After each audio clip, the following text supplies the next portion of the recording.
Bismillahirrahmanirrahim. Innal hamdalillah nahmaduhu wa nasta'inuhu wa nastaghfiruh wa natubu ilaihi wa na'udzu billahi min shururi anfusina wa sayyiati a'malina man yahdihillahu fala mudilla lahu wa man yudlil fala hadiyalah.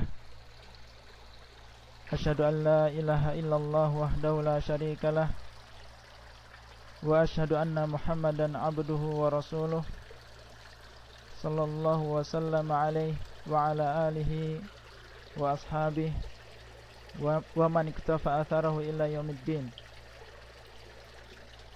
Ya ayyuhalladzina amanu taqullaha haqqa tuqatih wa la tamutunna illa wa antum muslimun.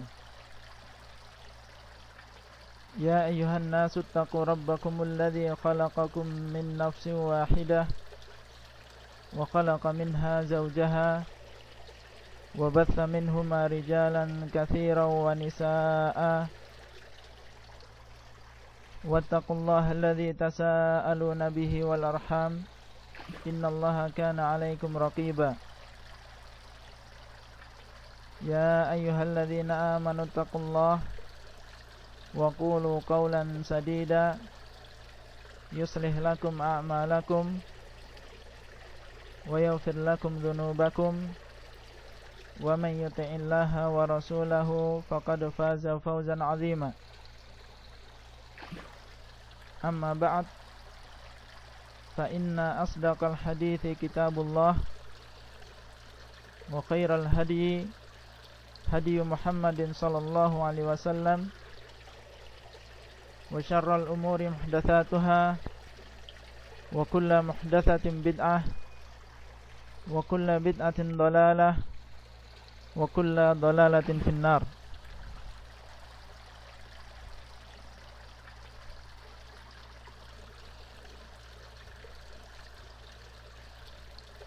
Para peserta daurah yang dimuliakan oleh Allah Subhanahu wa taala, materi yang ingin kita sampaikan pada sore hari ini sesuai dengan jadwal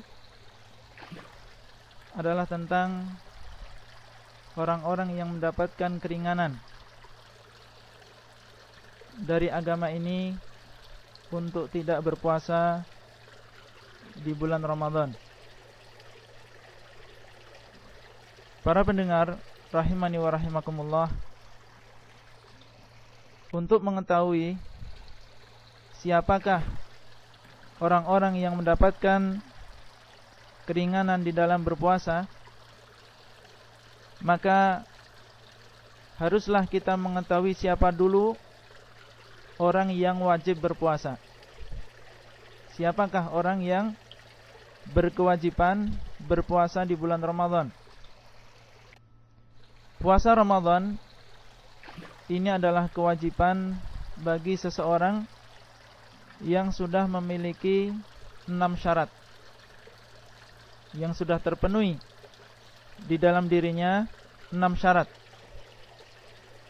Yang pertama adalah al-Islam, yaitu keislaman. Kemudian yang kedua adalah al-bulugh, yaitu seseorang sudah mencapai tingkat dewasa atau balik. Kemudian yang ketiga adalah al-aql, yaitu orang tersebut berakal. Kemudian yang keempat adalah al-qudrah, yaitu kemampuan. Kemudian yang kelima al-iqamah, yaitu seseorang dalam keadaan mukim. Kemudian yang keenam adalah tidak adanya penghalang. Yang keenam adalah tidak adanya penghalang yang berupa haid atau nifas.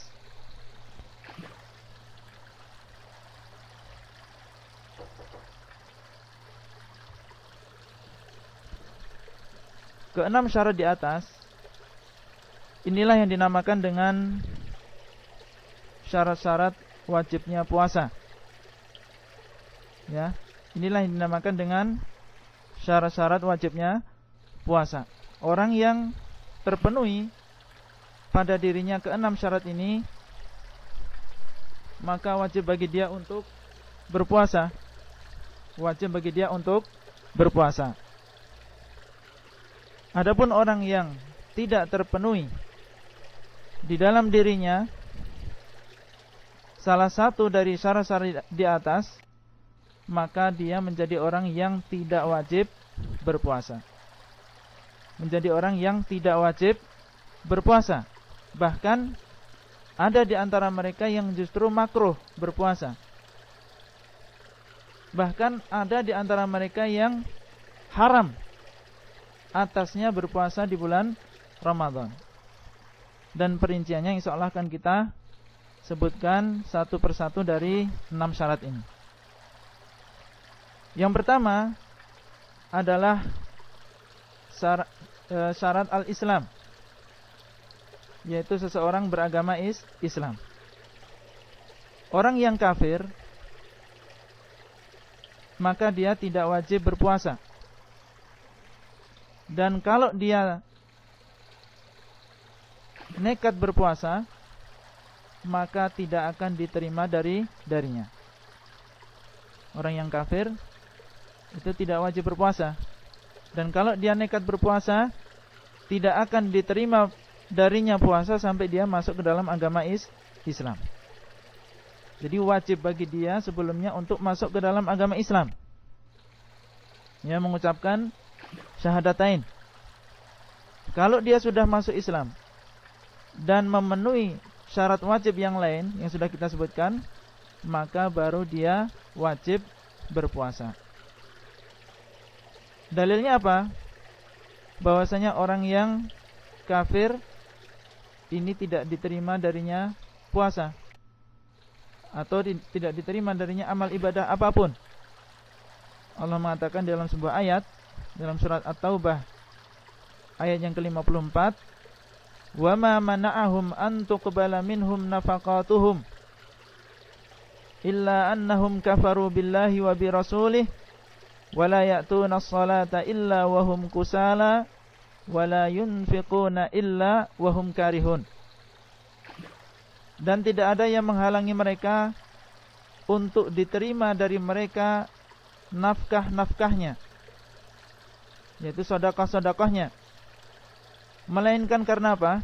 Karena mereka kafir kepada Allah dan Rasulnya, dan mereka tidak mengerjakan sembahyang atau salat, dan mereka tidak mengerjakan salat melainkan dengan kusala, melainkan dengan malas-malasan, dan tidak pula menafkahkan harta mereka melainkan dengan rasa benci, dengan rasa terpaksa. Dalam ayat ini Allah SWT mengabarkan kepada kita bahwasanya sebab tidak diterimanya sedekah orang-orang kafir, orang-orang munafik, itu adalah karena mereka kufur kepada Allah dan Rasulnya. Ya, tidaklah menghalangi diterimanya sedekah-sedekah mereka kecuali karena kekufuran mereka.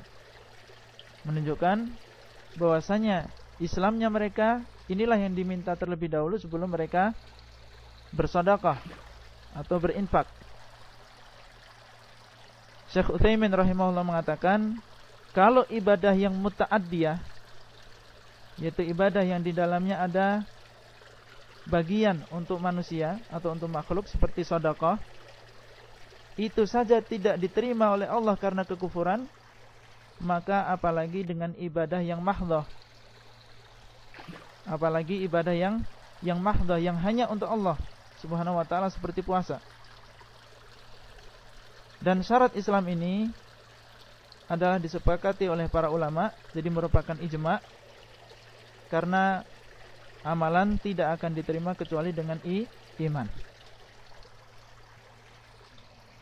Kemudian masalah-masalah yang ada di dalam syarat yang pertama ini, yang pertama, kalau misalnya orang kafir itu tidak wajib berpuasa, apakah dia berdosa karena meninggalkan puasa dan juga kewajiban-kewajiban yang lain, maka jawabannya yang rajih, dia adalah berdosa. Dia berdosa karena kekafirannya yang pertama, dan juga karena kewajiban-kewajiban yang telah dia tinggalkan. Kalau dia meninggal dalam keadaan kafir, maka dia akan diazab karena sebab kekafirannya yang pertama, kemudian karena sebab kewajiban-kewajiban yang telah dia tinggalkan, seperti puasa Ramadan, kemudian sholat 5 waktu dan lain-lain. Dan ini adalah pendapat yang lebih kuat dari pendapat-pendapat para ulama. Dalilnya apa? Allah SWT berfirman dalam surat Al-Muddathir ayat 42 sampai 47, "Ma salakakum fi saqar? Qalu lam naku minal musallin wa lam naku nut'imul miskin wa kunna naqudhu ma'al qaidin wa kunna nukadzibu biyaumiddin hatta atana al-yaqin." Apakah yang memasukkan kalian ke dalam sakor, ke dalam neraka? Ini adalah ucapan yang ditujukan kepada orang-orang kafir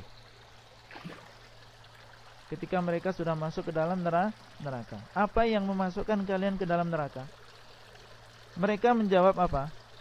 Mereka mengatakan, kami dahulu bukan termasuk orang-orang yang mengerjakan salat. Ya, kami dahulu bukan termasuk orang yang mengerjakan salat. Jadi di antara sebab mereka masuk ke dalam neraka adalah karena mereka tidak mengerjakan salat. Jadi mereka berdosa karena mereka meninggalkan salat. Dan mereka diazab karena mereka meninggalkan salat. Dan kami tidak pula memberi makan orang miskin. Dan adalah kami membicarakan yang batil bersama orang-orang yang membicarakan. Dan adalah kami mendustakan hari pembalasan hingga datang kepada kami hari kematian. Ini menunjukkan kepada kita bahwasanya orang yang kafir, mereka juga akan diazab karena mereka meninggalkan kewajiban-kewajiban di dalam agama Islam, yaitu meninggalkan puasa Ramadan, meninggalkan sholat 5 waktu dan yang lain. Selain mereka diazab juga karena kekufuran mereka.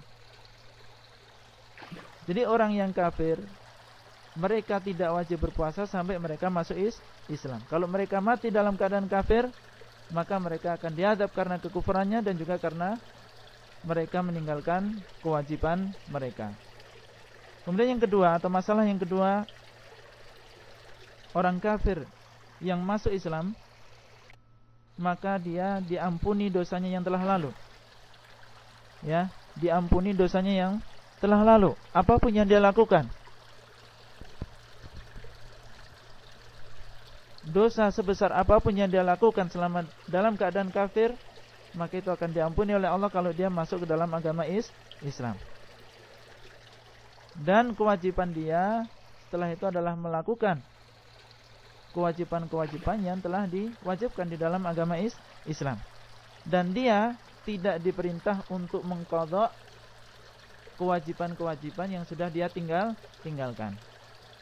Jadi orang yang kafir, kalau dia masuk Islam, maka tidak wajib bagi dia untuk mengqadha puasa yang sudah dia tinggalkan sejak dia balik sampai dia masuk Islam.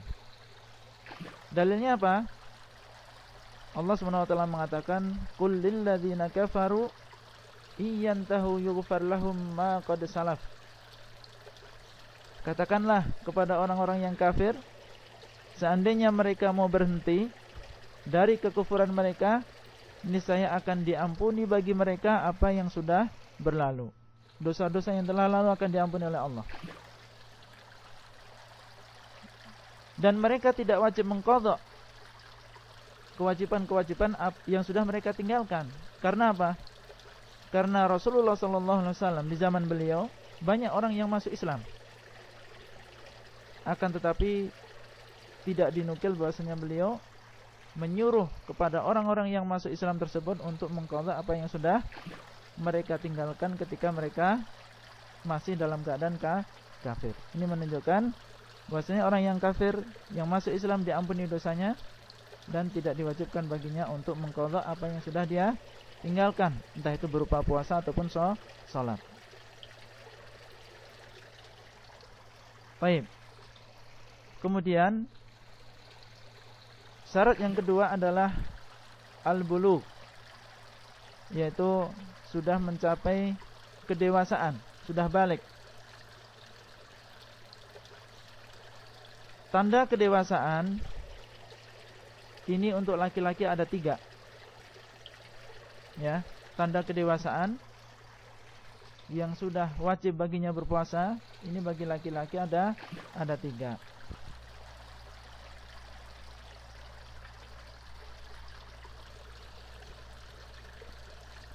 Yang pertama, seseorang sudah berumur 15 tahun. Seseorang sudah berumur 15 tahun, maka dipastikan bahwasanya dia sudah dewasa. Dalilnya apa? An Ibnu Umar radhiyallahu anhuma anna Nabiyya sallallahu alaihi wasallam aradahu yauma Uhudin wa huwa ibnu 14 sanah. Falam yujizhu wa aradahu yaumal Khandaq wa huwa ibnu 15 sanah fa ajazahu. Yang artinya dari Ibnu Umar radhiyallahu anhuma bahwasanya Nabi sallallahu alaihi wasallam menawarkan kepadanya, yaitu kepada Abdullah bin Umar pada waktu perang Uhud untuk berperang. Sedangkan umurnya, yaitu umur Ibnu Umar saat itu baru 14 tahun. Baru 14 tahun. Maka beliau tidak memperbolehkan Ibnu Umar untuk berperang. Jadi saat itu Ibnu Umar masih umurnya 14 tahun. Ya, ketika datang waktu perang Uhud, Ibnu Umar umurnya masih 14 tahun, maka oleh Rasulullah SAW tidak diperbolehkan ikut perang. Kemudian apa? Wa aradahu yaumal Khandaq. Maka ketika perang Khandaq, Ibnu Umar sudah berumur 15 tahun. Maka Rasulullah SAW membolehkan dia untuk ikut berperang. Jadi ketika perang Uhud, Ibnu Umar masih 14 tahun dan tidak diterima, tidak diizinkan oleh Rasulullah SAW untuk berperang. Tapi ketika perang berikutnya, yaitu perang Khandaq, beliau sudah berumur 15 tahun sehingga diperbolehkan oleh Rasulullah SAW untuk ikut berperang. Ini menunjukkan bahwasanya batas antara shaghir dengan kabir, antara yang masih kecil dengan yang dewasa itu adalah umur 15 tahun. Oleh karena itu Nafi', salah seorang perawi hadis ini, menyampaikan hadis ini kepada Umar bin Abdul Aziz yang saat itu menjadi khalifah. Maka apa yang dikatakan Umar bin Abdul Aziz? Inna hadza lahaddun bainas shaghiri wal kabir. Sesungguhnya ini, yaitu umur 15 tahun, adalah batas antara anak kecil dan dewasa. Ya. Dan hadis ini sahih, diriwayatkan oleh Bukhari dan Muslim. Kemudian tanda yang kedua adalah tumbuhnya bulu kemaluan. Tumbuhnya bulu kemaluan. Jadi kalau sudah tumbuh bulu kemaluan, meskipun belum berumur 15 tahun, berarti sudah dewasa. Ya, baik laki-laki maupun perempuan. Dalilnya apa? An Atiyah Al-Quradi qala uridna 'ala an-nabi sallallahu alaihi wasallam yauma Quraidah fakana man ambata qutil wa man lam yumbit khulliya sabiluhu fakuntu mimman lam yumbit fakhulliya sabili. Dari Atiyah Al-Quradi berkata, kami diperlihatkan kepada Nabi sallallahu alaihi wasallam pada hari Quraidah, yaitu ketika dikalahkannya Bani Quraidah, sebuah kabilah di antara kabilah-kabilah orang Yahudi. Maka orang yang sudah tumbuh bulu kemaluannya dibunuh. Ya, jadi tawanan-tawanan itu diperiksa. Yang sudah tumbuh bulu kemaluannya dibunuh. Dan yang belum tumbuh maka dibebaskan. Dan aku termasuk orang yang belum tumbuh bulunya saat itu, maka aku dibebaskan. Ini adalah ucapan Atiyah Al-Qurazi yang menceritakan tentang keadaan dia dan juga orang-orang yang satu kabilah dengan dia. Jadi orang yang saat itu tawanan-tawanan tersebut yang sudah tumbuh kemaluannya dibunuh, menunjukkan bahwasanya dia sudah dewasa. Dan yang belum maka dibebaskan. Ini menunjukkan apa? Menunjukkan bahwasanya tumbuhnya bulu kemaluan seseorang ini menunjukkan kedewasaan dia meskipun dia belum berumur 15 tahun. Hadis ini sahih, diriwayatkan oleh At-Tirmidzi, berkata Tirmidzi hasan sahih, dan Syekh Al-Albani mengatakan sahih. Al-Imam At-Tirmidzi setelah beliau meriwayatkan hadis ini, beliau mengatakan bahwasanya para ulama telah menjadikan tumbuhnya rambut kemaluan adalah salah satu tanda kedewasaan. Ya, ini adalah keterangan dari beliau menerangkan tentang makna dari hadis yang sudah beliau riwayatkan. Kemudian tanda yang ketiga adalah keluarnya air mani. Keluarnya air mani. Rasulullah SAW bersabda dari Ali bin Abi Thalib radhiyallahu anhu, anin Nabi sallallahu alaihi wasallam qaal, rufi al-qalamu an thalathah, anin naim hatta yastayqidh, wa anis sabi hatta yahtalim, wa anil majnun hatta yaqil. Dari Ali bin Abi Thalib radhiyallahu anhu, dari Nabi sallallahu alaihi wasallam, beliau mengatakan, diangkat pena dari 3 orang. Dari orang yang tidur sampai dia bangun, dari anak kecil sampai dia ihtilam, bermimpi basah, dan dari orang yang gila sampai dia berakal. Hadis ini diriwayatkan oleh Abu Dawud dan disahihkan oleh Syekh Al-Albani rahimahullah. Hadis ini jelas menunjukkan kepada kita bahwasanya di antara tanda kedewasaan seseorang adalah ihtilam, yaitu bermimpi basah, yang ditandai dengan keluarnya air mani. Untuk perempuan maka ditambah ciri yang keempat atau tanda kedewasaan yang keempat, yaitu datangnya haid. Datangnya haid. Sebagaimana sabda Rasulullah SAW di dalam hadisnya Aisyah radhiyallahu anha, la yaqbalullahu salata haidin illa bi khimar. La yaqbalullah salata haidin illa bi khimar. Allah Subhanahu wa taala tidak menerima salatnya wanita yang haid. Apa maksudnya di sini? Haid di sini maksudnya adalah wanita yang sudah dewasa, kecuali dengan menutup aurat. Ya, hadisnya sahih, diriwayatkan oleh Abu Dawud, Tirmidzi dan juga Nasa'i. Dalam hadis ini Rasulullah SAW mengabarkan bahwasanya Allah tidak akan menerima salatnya wanita yang haid, artinya adalah dewasa. Ini menunjukkan tidak menerima salatnya yang haid, orang yang dewasa, kecuali dengan menutup aurat. Menunjukkan di dalam hadis ini Rasulullah SAW mengatakan bahasanya orang yang sudah dewasa, perempuan yang sudah dewasa ini dinamakan haid. Ya, istilahnya adalah haid, sudah balighah. Ya, sudah dewasa, sudah mencapai balik, diistilahkan dengan haid. Karena apa? Karena ini menunjukkan bahwasanya haid ini merupakan tanda kedewasaan. Yang menunjukkan bahwasanya haid ini merupakan tanda kedewasaan, karena Rasulullah SAW menggunakan istilah haid untuk wanita yang sudah balik. Dia menggunakan istilah haid untuk wanita yang sudah balik. Jadi haid di sini artinya adalah wanita yang sudah dewasa, bukan wanita yang sedang haid. Karena wanita yang sedang haid ini tidak diperbolehkan untuk sholat. Nah, itu adalah 3 ciri untuk laki-laki yang menunjukkan kedewasaan dia, dan juga 4 ciri bagi wanita yang menunjukkan kedewasaan dia. Jadi orang yang belum balik maka tidak wajib baginya berpuasa. Ya, tidak wajib baginya berpuasa dan tidak boleh kita mewajibkan dia.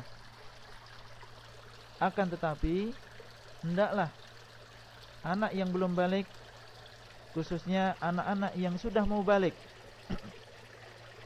ya, karena mereka biasanya kalau sudah mau balik itu sudah mampu untuk menahan puasa.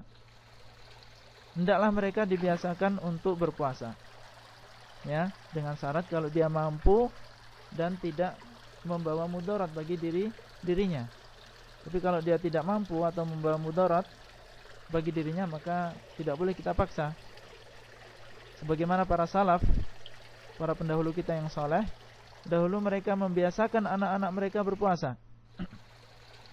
Membiasakan anak-anak mereka berpuasa sampai ketika ada salah seorang anak mereka itu menangis karena kelaparan, maka mereka mendatangkan baginya mainan, supaya dia bermain dengan mainan tersebut dan lupa, sehingga dia bisa bertahan, menahan dari lapar sampai datangnya waktu maghrib. Itu dua syarat yang pertama. Kemudian syarat yang ketiga adalah berakal. Syarat yang ketiga adalah berakal. Di antara syarat wajib berpuasa adalah berakal. Orang-orang yang kehilangan akalnya, maka mereka tidak berkewajiban berpuasa saat itu. Ya, saat dia tidak berakal, maka dia tidak berkewajiban berpuasa. Bahkan kalau dia memaksa untuk berpuasa, maka tidak diterima darinya puasa. Dan orang-orang yang seperti ini keadaannya, maka dia tidak mengqadha puasa yang mereka tinggalkan kalau mereka sudah sadar. Dalilnya apa? Tadi sudah kita sebutkan hadisnya Aisyah radhiyallahu anha yang berbunyi, rufi'al qalamu an thalathah, 'anil na'im hatta yastayqidh, wa 'anil mubtala hatta yabra, wa 'anis sabi hatta yakbur.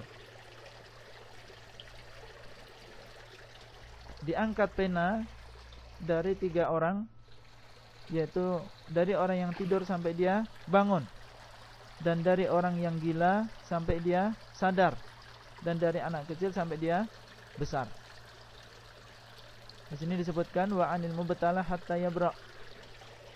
Dalam lafaz yang lain wa 'anil majnun, dari orang yang gila sampai dia sadar. Hadis ini sahih, diriwayatkan oleh Abu Dawud dan An-Nasa'i dan disahihkan oleh Syekh Al-Albani rahimahullah. Ini menjadi dalil bahwasanya orang yang tidak berakal maka dia tidak berkewajiban untuk berpuasa. Masail atau masalah-masalah yang ada dalam syarat yang ketiga ini, yang pertama, contoh orang yang tidak berakal diantaranya adalah orang yang gila, kemudian orang yang sudah pikun. Orang kalau sudah tua dan sudah berumur banyak, maka ada di antara mereka yang pikun, yang sudah tidak berakal, sehingga kalau berbicara tidak teratur, atau ketika kita ajak berbicara tidak nyambung, maka orang yang seperti ini termasuk orang-orang yang sudah tidak berakal. Kemudian yang kedua, orang-orang yang tidak berakal di atas, maka dia tidak berkewajiban berpuasa, dan dia juga tidak berkewajiban untuk mengqadha puasa. Bahkan fidyah juga tidak wajib bagi mereka. Jadi mereka tidak wajib berpuasa saat Ramadan, dan juga tidak wajib untuk mengqadha, dan juga tidak wajib membayar fidyah. Jadi gugur atasnya semuanya. Kemudian masalah yang ketiga, orang yang tidur misalnya atau ketiduran sebelum subuh dan bangun setelah subuh, maka puasanya sah. Ya, orang yang ketiduran sebelum subuh misalnya dan bangun setelah dia subuh atau setelah azan, maka ini tidak membatalkan puasa dia.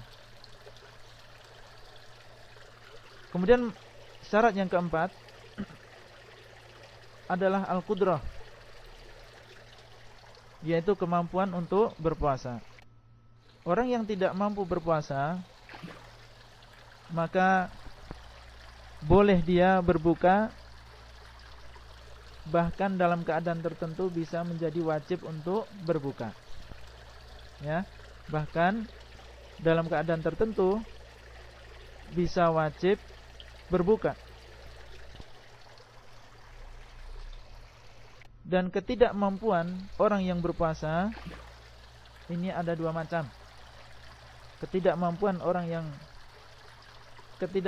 berpuasa ini ada dua macam. Yang pertama, ketidakmampuan berpuasa yang sementara.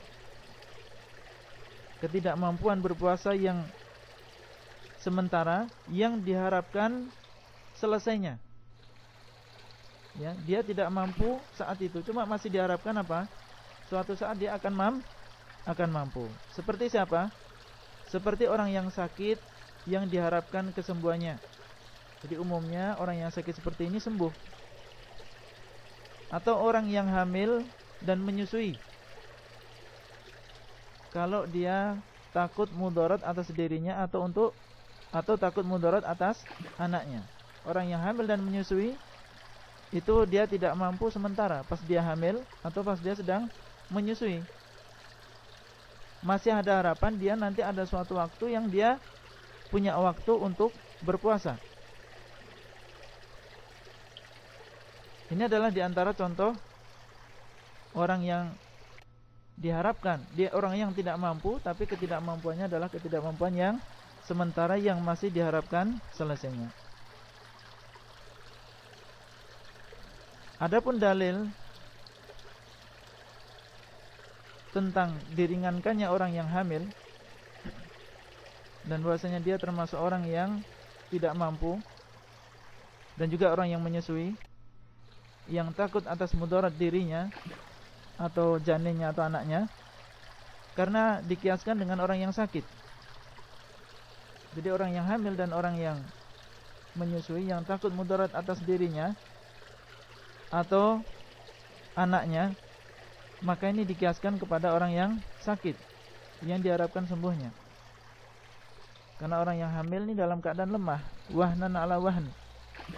Demikian pula orang yang murdi, karena dia memberi makan kepada anaknya, mengambil tenaga dari dirinya. Maka orang yang hamil dan menyusui yang takut mudarat atas dirinya atau anaknya itu dikiaskan dengan orang yang sakit yang diharapkan sembuhnya. Dan juga dalilnya adalah sabda Rasulullah sallallahu alaihi wasallam, "Innallaha ta'ala wada'a 'anil musafir as-sauma wa syatra shalah wa 'anil hamil awil murdi' as-sauma awis siyam." Sesungguhnya Allah menggugurkan dari orang yang safar kewajiban berpuasa dan setengah salat, dan menggugurkan dari orang yang hamil atau menyusui kewajiban berpuasa. Sesungguhnya Allah menggugurkan dari orang yang safar kewajiban puasa dan setengah salat. Jadi orang yang safar digugurkan kewajiban berpuasanya. Nanti akan kita sebutkan tentang hukum-hukumnya. Dan juga setengah salat, artinya orang yang safar mengqasar salat. Salat yang harusnya 4 rakaat menjadi 2 rakaat, menjadi setengahnya. Dan menggugurkan apa? Menggugurkan puasa dari orang yang hamil dan juga menyusui. Hadis ini dari Anas bin Malik Al-Ka'bi, diriwayatkan oleh Ashabus Sunan. Ya, Tirmidzi, Abu Dawud, Nasai dan juga Ibnu Majah. Berkata Tirmidzi hasan, dan Syekh Al-Albani mengatakan hasan sahih.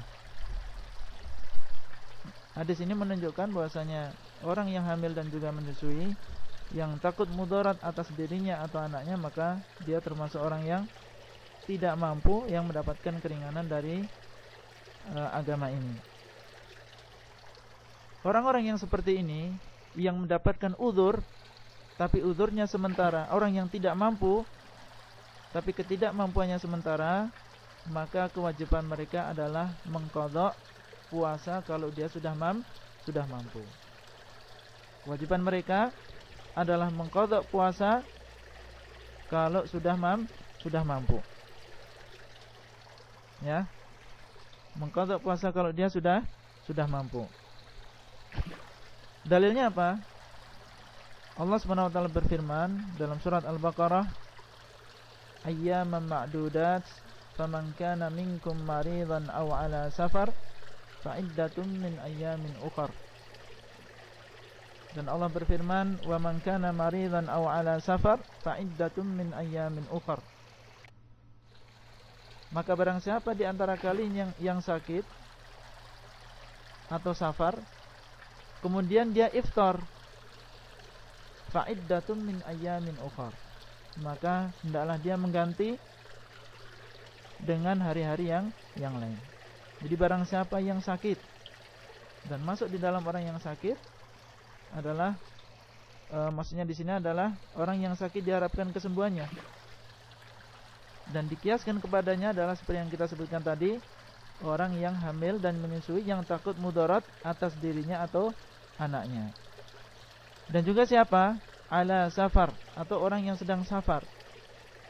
Maka kewajiban mereka, karena mereka memiliki ketidakmampuan atau mereka memiliki udzur ketidakmampuan, ya, sementara, maka mereka, kewajiban mereka adalah mengqadha. Ya, orang yang safar kalau dia kelelahan dan berbuka, kemudian dia sudah pulang ke negaranya, berarti sudah hilang ketidakmampuan dia, sudah kembali seperti semula. Demikian pula orang yang sakit, kalau dia sudah sembuh berarti sudah mampu. Orang yang seperti ini fa'iddatun min ayyamin ukhar, maka dia mengganti puasanya pada hari yang lain. Kemudian jenis yang kedua, ketidakmampuan yang kedua adalah ketidakmampuan yang sifatnya selamanya. Ya, tidak ada harapan sembuh, tidak ada harapan mampu lagi. Seperti siapa? Seperti orang yang sakit yang tidak diharapkan kesembuhannya. Jadi ada sakit atau sebagian penyakit yang tidak diharapkan sembuhnya.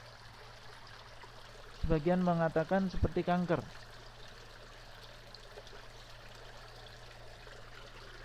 Atau orang yang sudah tua yang tidak mampu berpuasa. Dia ada orang tua yang sudah tua sekali, dan dia sudah tidak mampu untuk berpuasa, harus makan. Berapa jam sekali harus makan. Dan orang yang tua tidak mungkin dia untuk kembali menjadi muda lagi dan kembali kemampuannya yang dulu, tidak mungkin. Orang yang seperti ini berarti dia memiliki ketidakmampuan yang sifatnya bukan sementara, akan tapi selamanya. Dalilnya sebelumnya, maka kewajiban orang yang seperti ini, yang memiliki udzur atau memiliki ketidakmampuan selamanya, tidak mungkin dia berpuasa, maka kewajibannya adalah membayar fidyah. Kewajibannya adalah membayar fidyah, yaitu memberi makan orang miskin dari setiap hari yang dia tinggalkan.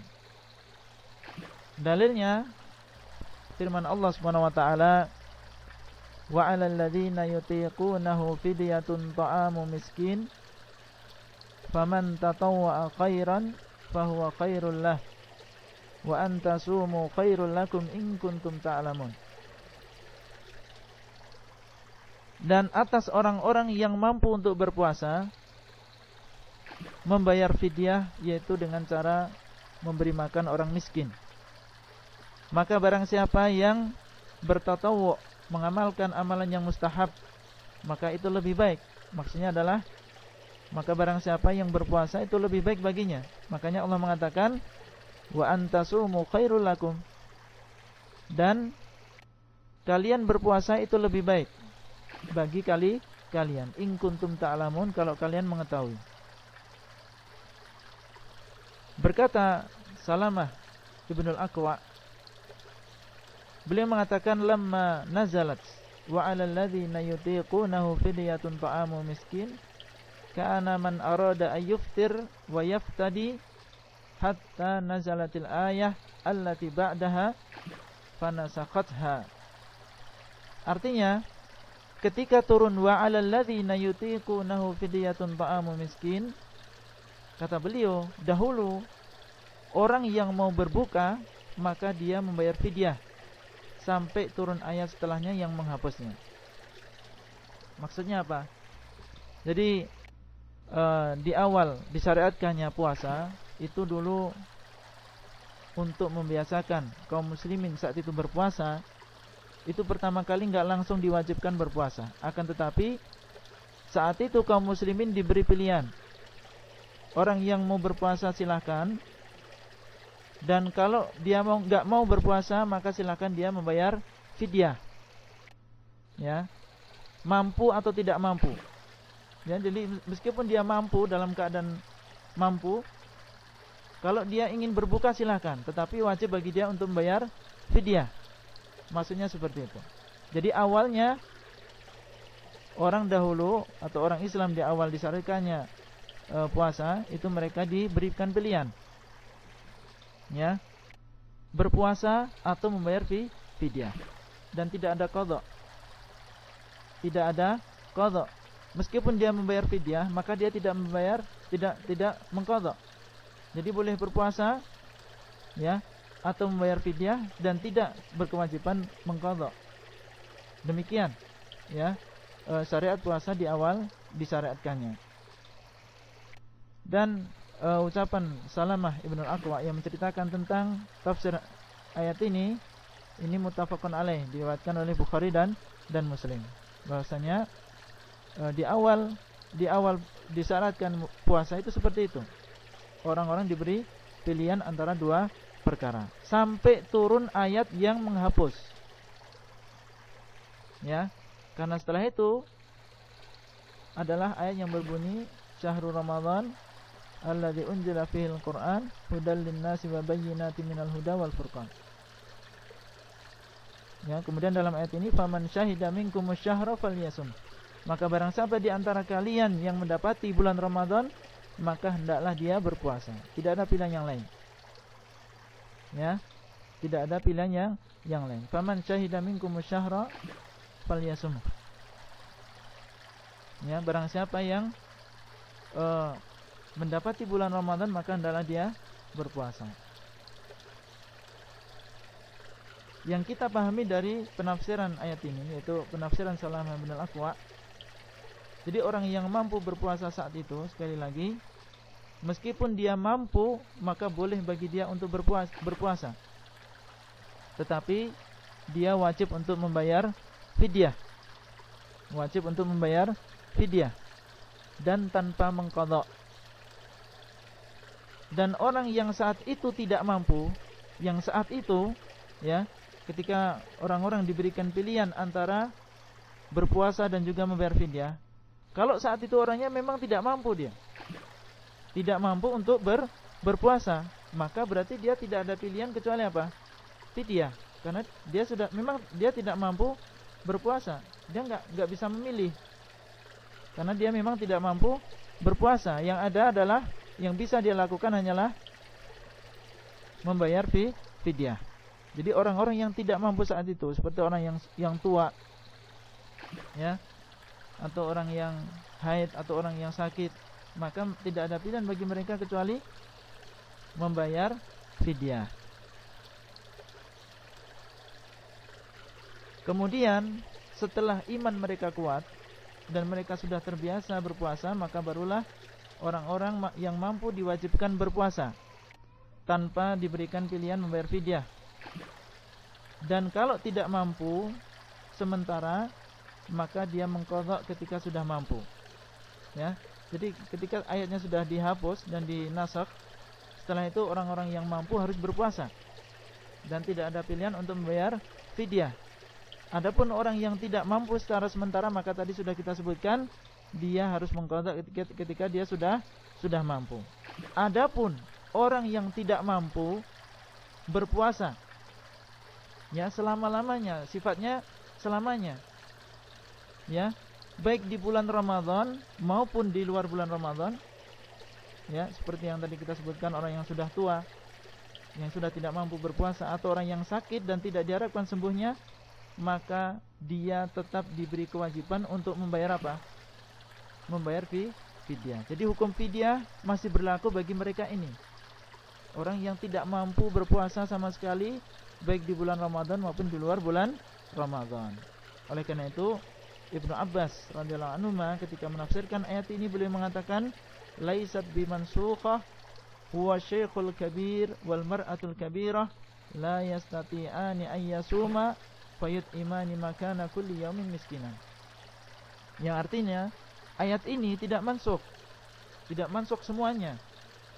Ya, tidak mansukh semuanya, tapi masih ada hukumnya yang masih berlaku. Siapa? Bagi laki-laki yang sudah tua dan wanita yang sudah tua yang tidak mampu berpuasa, maka memberi makan setiap hari yang dia tinggalkan satu orang miskin. Ini ucapan Ibnu Abbas radhiyallahu anhu. Jadi hukum fidyah ini masih berlaku bagi orang-orang ini, yaitu orang yang sudah tua, laki-laki maupun perempuan yang sudah tidak mampu berpuasa. Dan ucapan Ibnu Abbas ini diriwayatkan oleh Al-Bukhari rahimahullah. Di dalam riwayatnya An-Nasa'i, ya, di dalam riwayatnya Imam An-Nasa'i di sana ada tambahan. Ya, ada lafaz tambahan yang berbunyi la yurakhas fi hadza illa lilladzi la yutiqu siyam aw maridun la yushfa.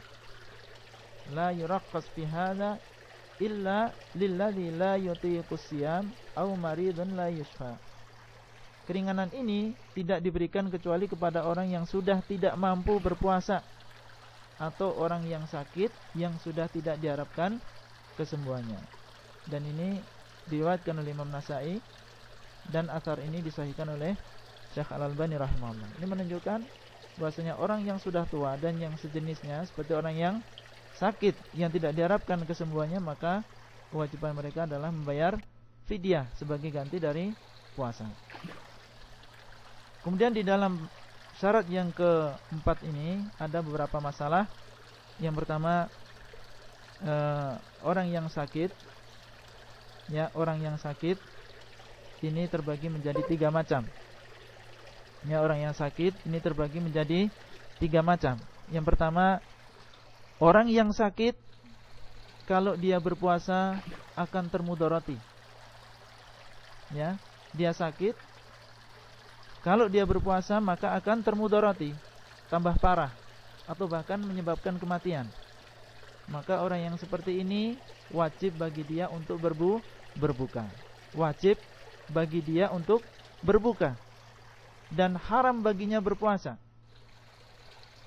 Haram baginya berpuasa. Dan kalau dia berpuasa, maka dia akan berdosa. Jadi bukan pahala yang dia dapatkan, akan tapi dia akan berdosa.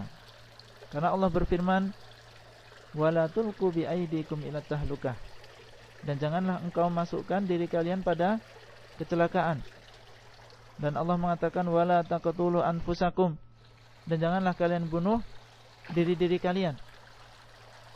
Ini menunjukkan haramnya kita mencelakakan diri kita. Karena diri kita ini adalah milik Allah Subhanahu wa taala. Tidak boleh kita memudarati diri kita sendiri. La darara wala dirar. Tidak boleh kita mencelakai diri sendiri dan tidak boleh mencelakai orang lain. Jadi justru dalam keadaan seperti ini, yaitu orang yang sakit, yang kalau dia berpuasa maka akan termudarati, maka justru berpuasa itu dilarang.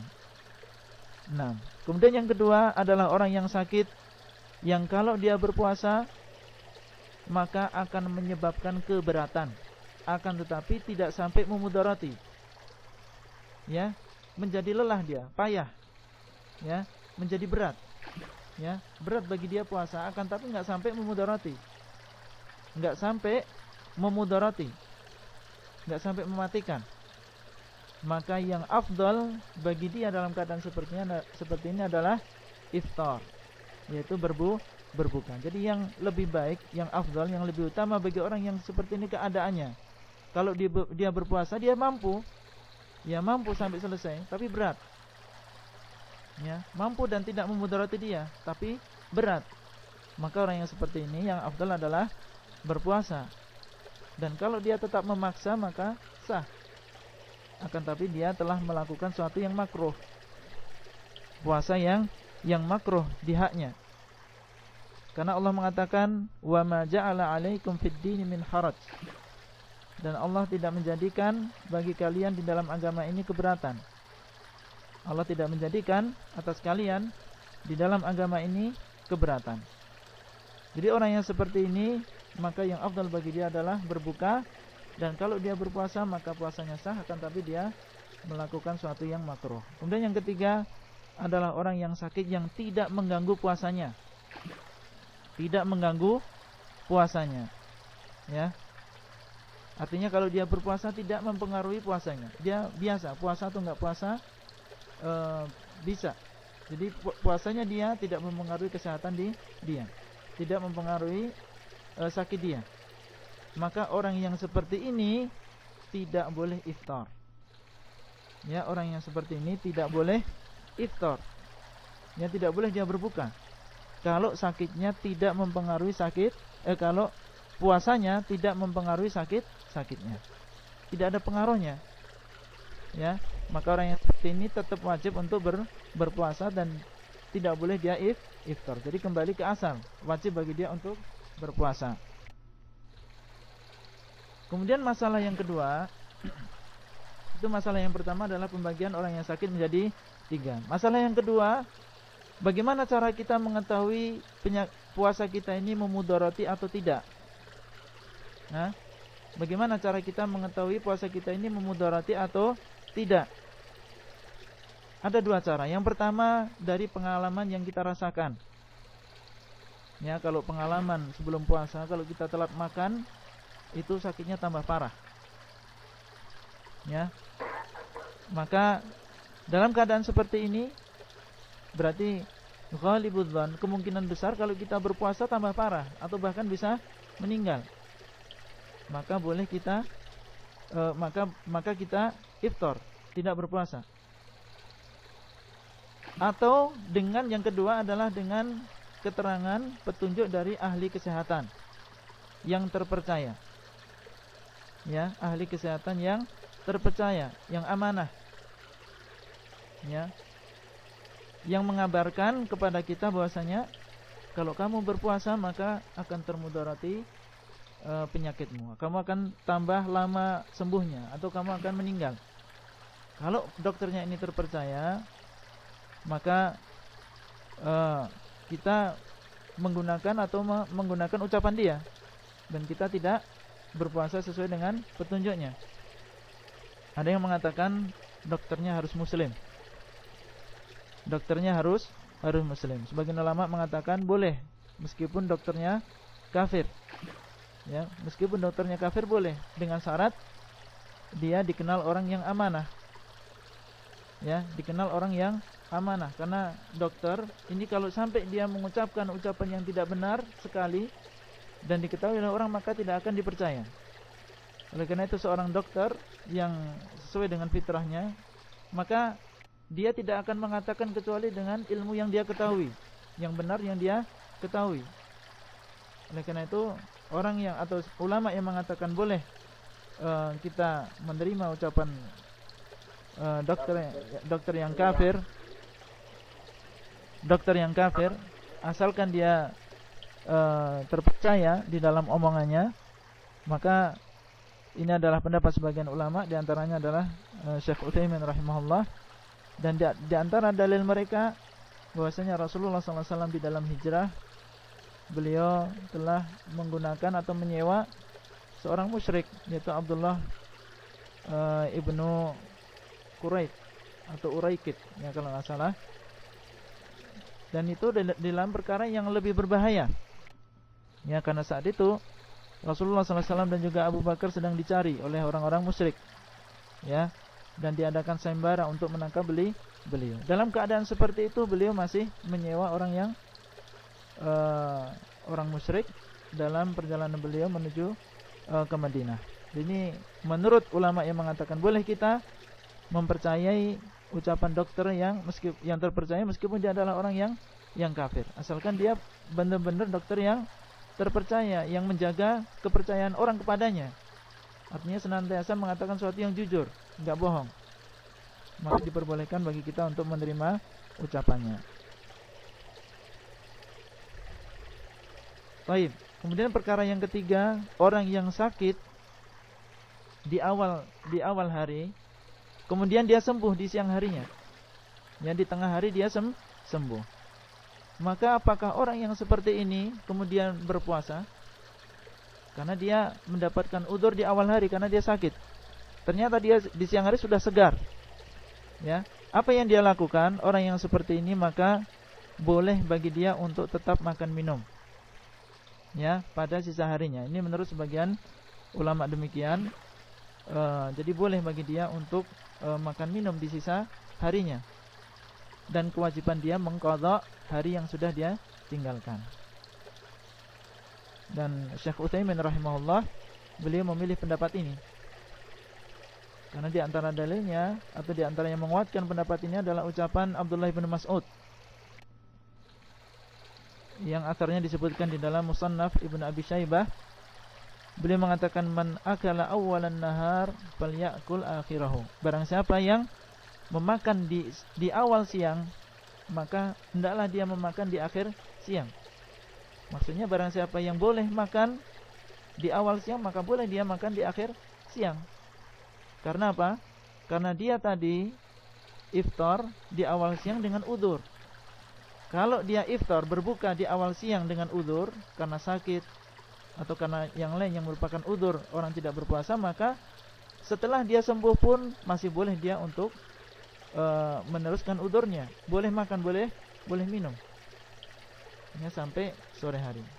Dan pendapat yang lain mengatakan kalau dia sembuh di siang hari, maka hendaklah dia menahan diri sampai tenggelam matahari.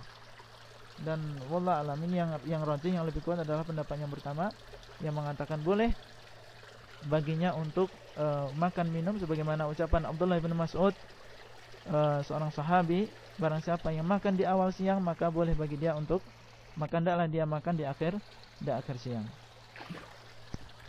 Itu adalah permasalahan-permasalahan tentang orang yang sakit. Kemudian yang kedua adalah permasalahan-permasalahan yang berhubungan dengan orang yang hamil dan juga menyusui. Yang pertama, wanita hamil dan menyusui yang boleh berbuka itu siapa? Apakah setiap orang yang hamil boleh berbuka? Setiap orang yang menyusui boleh berbuka? Jawabannya tidak. Tapi disebutkan orang hamil dan menyusui yang diperbolehkan untuk berbuka adalah yang takut mudarat. Yang takut mudarat atas dirinya atau atas anaknya. Adapun wanita hamil atau menyusui yang sehat dan mampu untuk berpuasa, maka wajib baginya untuk berpuasa. Wajib baginya untuk berpuasa. Demikian yang difatwakan oleh Lajnah Daimah. Kemudian yang kedua, dari mana kita tahu bahasanya orang yang hamil ini mampu atau tidak berpuasa? Ini bisa diketahui dari seorang dokter atau seorang ahli kesehatan yang terpercaya, seperti yang sudah kita sebutkan. Terpercaya di dalam keilmuan dan juga terpercaya di dalam keamanan dia. Ya, mungkin ada sebagian dokter yang memiliki amanah, akan tetapi dia tidak memiliki ilmu yang cukup, tidak memiliki pengalaman yang cukup. Maka bukan seperti ini yang kita gunakan ucapannya. Dan juga ada dokter yang punya ilmu yang banyak, akan tapi tidak amanah, kadang bohong, kadang ingin menyenangkan pasiennya. Maka bukan seperti ini juga dokter yang kita gunakan ucapannya. Kemudian yang ketiga, di antara permasalahan-permasalahan yang berkaitan dengan orang yang hamil dan menyusui, kewajiban orang yang hamil dan menyusui yang berbuka adalah mengqadha. Kewajiban dia adalah mengqadha. Menurut sebagian ulama, ya, sama saja dan tidak membedakan antara hamil dan menyusui yang takut mudarat atas dirinya atau atas orang lain. Ini tidak dibedakan. Semuanya dikiaskan dengan orang yang sakit yang diharapkan kesembuhannya. Ya, semuanya dikiaskan dengan orang yang sakit dan diharapkan kesembuhannya. Dan inilah pendapat yang difatwakan oleh Lajnah Daimah dan juga Syekh Utsaimin rahimahullah di dalam Fatwa Arkanul Islam dan juga di dalam Syarah Mumti', beliau merajihkan pendapat yang ini, yaitu kewajiban orang yang hamil dan menyusui ini hanyalah mengqadha dan tidak ada kewajiban bagi mereka untuk membayar fidyah. Namun di sana ada pendapat yang lain, dan ini adalah pendapat jumhur ulama dari kalangan Malikiyah, Syafi'iyah, Hanabilah, yang mentafsil. Jadi kalau berbuka karena takut mudarat pada diri sendiri, maka dia berbuka dan berkewajiban mengqadha, dikiaskan dengan orang yang sakit. Kemudian yang kedua, ada yang kalau berbuka karena takut mudarat pada anak yang dikandungnya atau karena anak yang disusui, maka dia mengqadha dan juga memberi makan orang miskin untuk setiap hari yang dia tinggalkan. Kalau berbuka karena takut mudarat pada dirinya dan anak-anaknya sekaligus, maka kewajibannya hanya mengqadha. Ya. Jadi penafsiran mereka, perincian mereka, yaitu jumhur ulama, dan ini yang dirajihkan oleh Syekh Shalih Fauzan, dan mereka menggabungkan antara dalil yang ada di dalam Quran, yaitu mengqadha, dan juga asarnya Ibnu Abbas radhiyallahu anhu yang menyebutkan bahwasanya orang yang menyusui dan juga orang yang hamil, kalau dia takut atas anaknya, maka memberi makan orang miskin. Jadi kalau dia takut mudarat atas dirinya, hanya mengqadha. Kalau takut mudarat atas anaknya, maka mengqadha dan juga memberi makan. Ya. Kalau dia takut atas dirinya dan juga anaknya sekaligus, maka hanya mengqadha. Dan di sana ada pendapat yang lain yang mengatakan bahwasanya hanya memberi makan saja. Namun yang rajih, yang lebih kuat menurut saya pribadi adalah pendapat yang pertama, yang difatwakan oleh Lajnah Daimah dan juga Syekh Utsaimin di dalam beberapa tempat di dalam kitab beliau Syarah Mumti' dan juga fatwa beliau yang dikumpulkan, yaitu Fatwa Arkanul Islam, yaitu kewajibannya hanya mengqadha. Kemudian permasalahan-permasalahan yang berkaitan dengan orang yang sudah tua yang tidak mampu berpuasa dan orang yang sakit yang tidak diharapkan kesembuhannya. Yang pertama, orang yang sudah tua yang tidak mampu berpuasa dan orang yang sakit tidak diharapkan kesembuhannya, maka tadi sudah apa? Kita sebutkan bahwa mereka hanya membayar fidyah dan tidak mengqadha. Kemudian yang kedua, cara membayar fidyah bagaimana? Cara membayar fidyah bagi mereka ini adalah memberi makan satu orang miskin dari setiap hari yang dia tinggalkan. Membayar atau memberi makan satu orang miskin dari setiap hari yang dia tinggalkan. Jadi kalau 30 hari, maka memberi makan 30 orang miskin. Kemudian yang ketiga, ukurannya berapa? Ukurannya adalah setengah sok. Setengah sok makanan pokok. Makanan pokok mentah setengah sok. Itu kurang lebih kalau dikilokan itu ada 1,5 kilo. Ya, kurang lebih beratnya 1,5 kilo. Nah, 1,5 kilo. Dari mana kita tahu setengah sok? Dikiaskan dengan fidyah haji. Karena Rasulullah SAW bersabda kepada Ka'ab ibnu Ujrah, "Au at'im sittata masakin likulli miskinin nisfu sa'." Ini di dalam fidyah haji. Ya. Beliau mengatakan kepada Ka'ab ibnu Ujrah, atau berilah makan kepada 6 orang miskin, setiap orang miskinnya setengah sa'. Hadisnya sahih, diriwayatkan oleh Bukhari dan Muslim. Dari hadis ini, para ulama mengkiaskan dengan terhadap fidyah yang lain. Jadi dalam hadis ini, Ka'ab bin Ujrah disuruh kalau dia tidak mampu untuk melakukan yang lain, maka melakukan cara yang lain, maka diberi pilihan, yaitu memberi makan 6 orang miskin. Setiap satu orang miskinnya adalah nisfu sa', yaitu setengah sa', yang kurang lebih kalau dikilokan itu ada 1,5 kilo. Ya, ada 1,5 kilogram beras. Kemudian Syekh Utsaimin rahimahullah mengatakan bahasanya alangkah baiknya seandainya ketika kita memberikan makanan pokok yang mentah ini disertai dengan lauk pauk, yang disertai dengan lauk pauk. Kemudian permasalahan yang keempat, bolehkah kita memberikan makan ini dengan dalam keadaan matang? Ya, maka jawabannya boleh. Karena Anas bin Malik radhiyallahu anhu ketika beliau sudah tua dan tidak mampu berpuasa, di akhir Ramadan beliau mengumpulkan 30 orang fakir miskin. Mengumpulkan 30 orang fakir miskin, kemudian memberi makan mereka. Ini menunjukkan bolehnya kita mengeluarkan fidyah ini dalam keadaan matang. Dan athar dari Anas bin Malik ini diriwayatkan oleh Daruqutni dan disahihkan oleh Syekh Al-Albani dalam Irwaul Ghalil. Kemudian yang kelima, permasalahan yang kelima, makanan pokok yang dibagi mentah atau matang, dikasihkan matang, ini boleh kita kasihkan kepada satu orang miskin.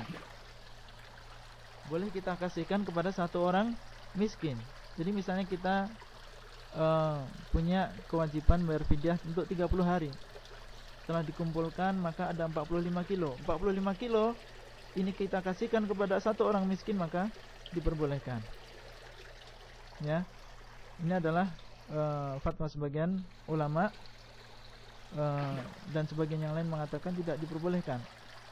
Ya, sebagian yang lain tidak diperbolehkan. Yang saya pahami dari ucapan Syekh Utsaimin dalam Syarah Mumti', beliau tidak memperbolehkan. Ya.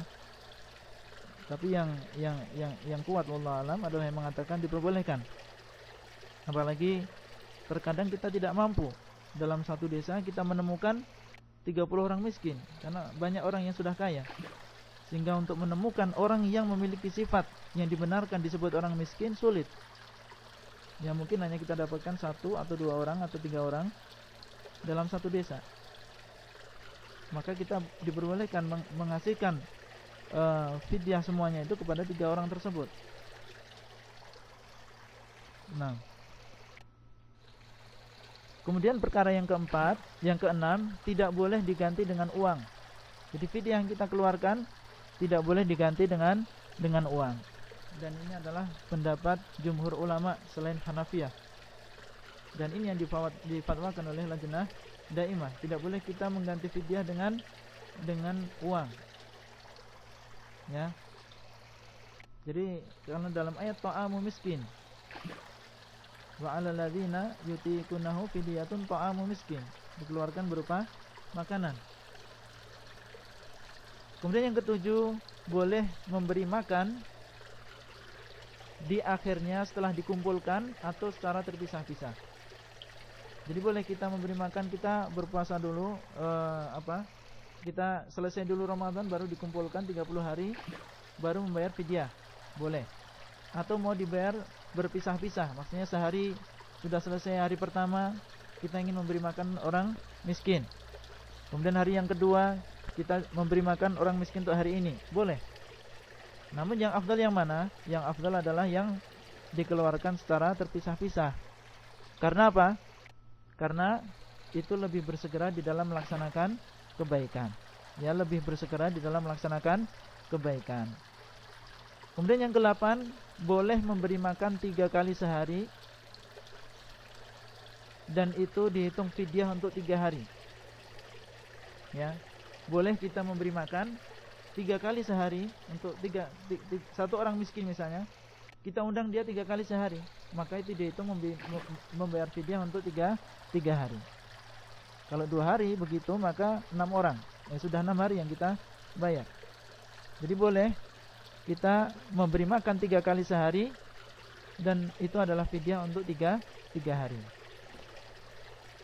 Kemudian yang ke-9, orang tua yang sudah pikun atau tidak berakal, maka dia tidak berpuasa dan tidak berkewajiban membayar fidyah.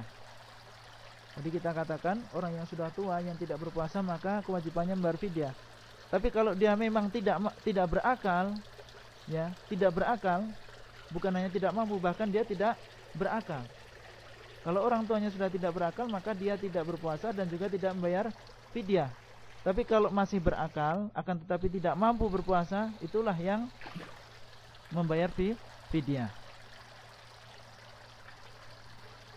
Dan walinya juga tidak memuasakan dia atau tidak berpuasa untuknya. Jadi kalau ada orang tua kita, kakek kita atau nenek kita yang sudah pikun, sudah berkurang akalnya atau tidak berakal, maka dia tidak berkewajiban berpuasa dan tidak berkewajiban untuk membayar fidyah, dan kita juga tidak berkewajiban untuk berpuasa untuknya, dan juga tidak berkewajiban untuk membayar fidyah untuknya. Ini yang difatwakan oleh Lajnah Daimah. Kemudian yang ke-10, kalau seseorang diperkirakan tidak sembuh, ya sudah tanya ke dokter, dokter mengatakan kamu tidak akan sembuh, sehingga pas setiap datang Ramadan dia membayar fidyah. Setiap datang Ramadan dia membayar fidyah. Ternyata apa? Beberapa tahun kemudian Allah SWT menakdirkan lain, dia sembuh. Maka apakah orang seperti ini wajib mengqadha puasa yang sudah berlalu? Misalnya dia sudah 5 tahun atau 6 tahun membayar fidyah. Tahun yang ke-7 ternyata Allah menakdirkan apa? Sembuh. Apakah dia wajib untuk mengqadha puasa yang 6 tahun? Maka fatwa Lajnah Daimah mengatakan tidak wajib. Jadi kewajiban dia sudah dia lakukan, yaitu membayar fidyah. Kewajiban dia saat itu sudah dia lakukan, yaitu membayar fidyah, sehingga dia tidak wajib untuk mengqadha. Kemudian yang ke-11, seseorang yang mengetahui penyakitnya tidak akan sembuh, tadi sudah disebutkan, adalah kita tahu dari orang atau seorang ahli kesehatan yang berilmu dan juga memiliki amanah. Kemudian yang terakhir, permasalahan yang terakhir adalah orang yang tidak mampu membayar fidyah, ya, orang tua yang sudah tidak mampu, orang yang sakit yang tidak diharapkan kesembuhannya, ternyata dia tidak mampu membayar fidyah karena orang miskin.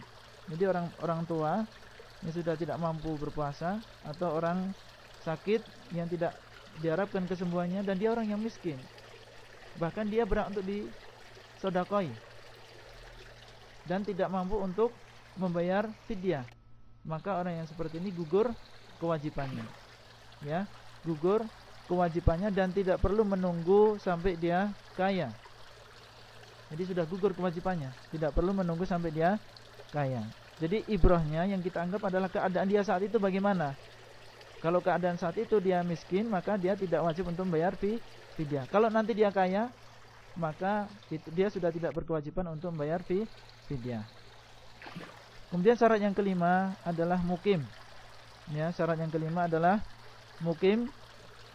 Mukim ini merupakan syarat wajib puasa, sebagaimana firman Allah, "Faman syahida minkum asyhara falyasum, wa man kana maridan aw ala safarin fa iddatun min ayyamin ukhra." Karena itu, kata Allah SWT, barang siapa di antara kalian hadir, maksudnya dia tinggal di negerinya di bulan itu, maka hendaklah dia berpuasa pada bulan itu.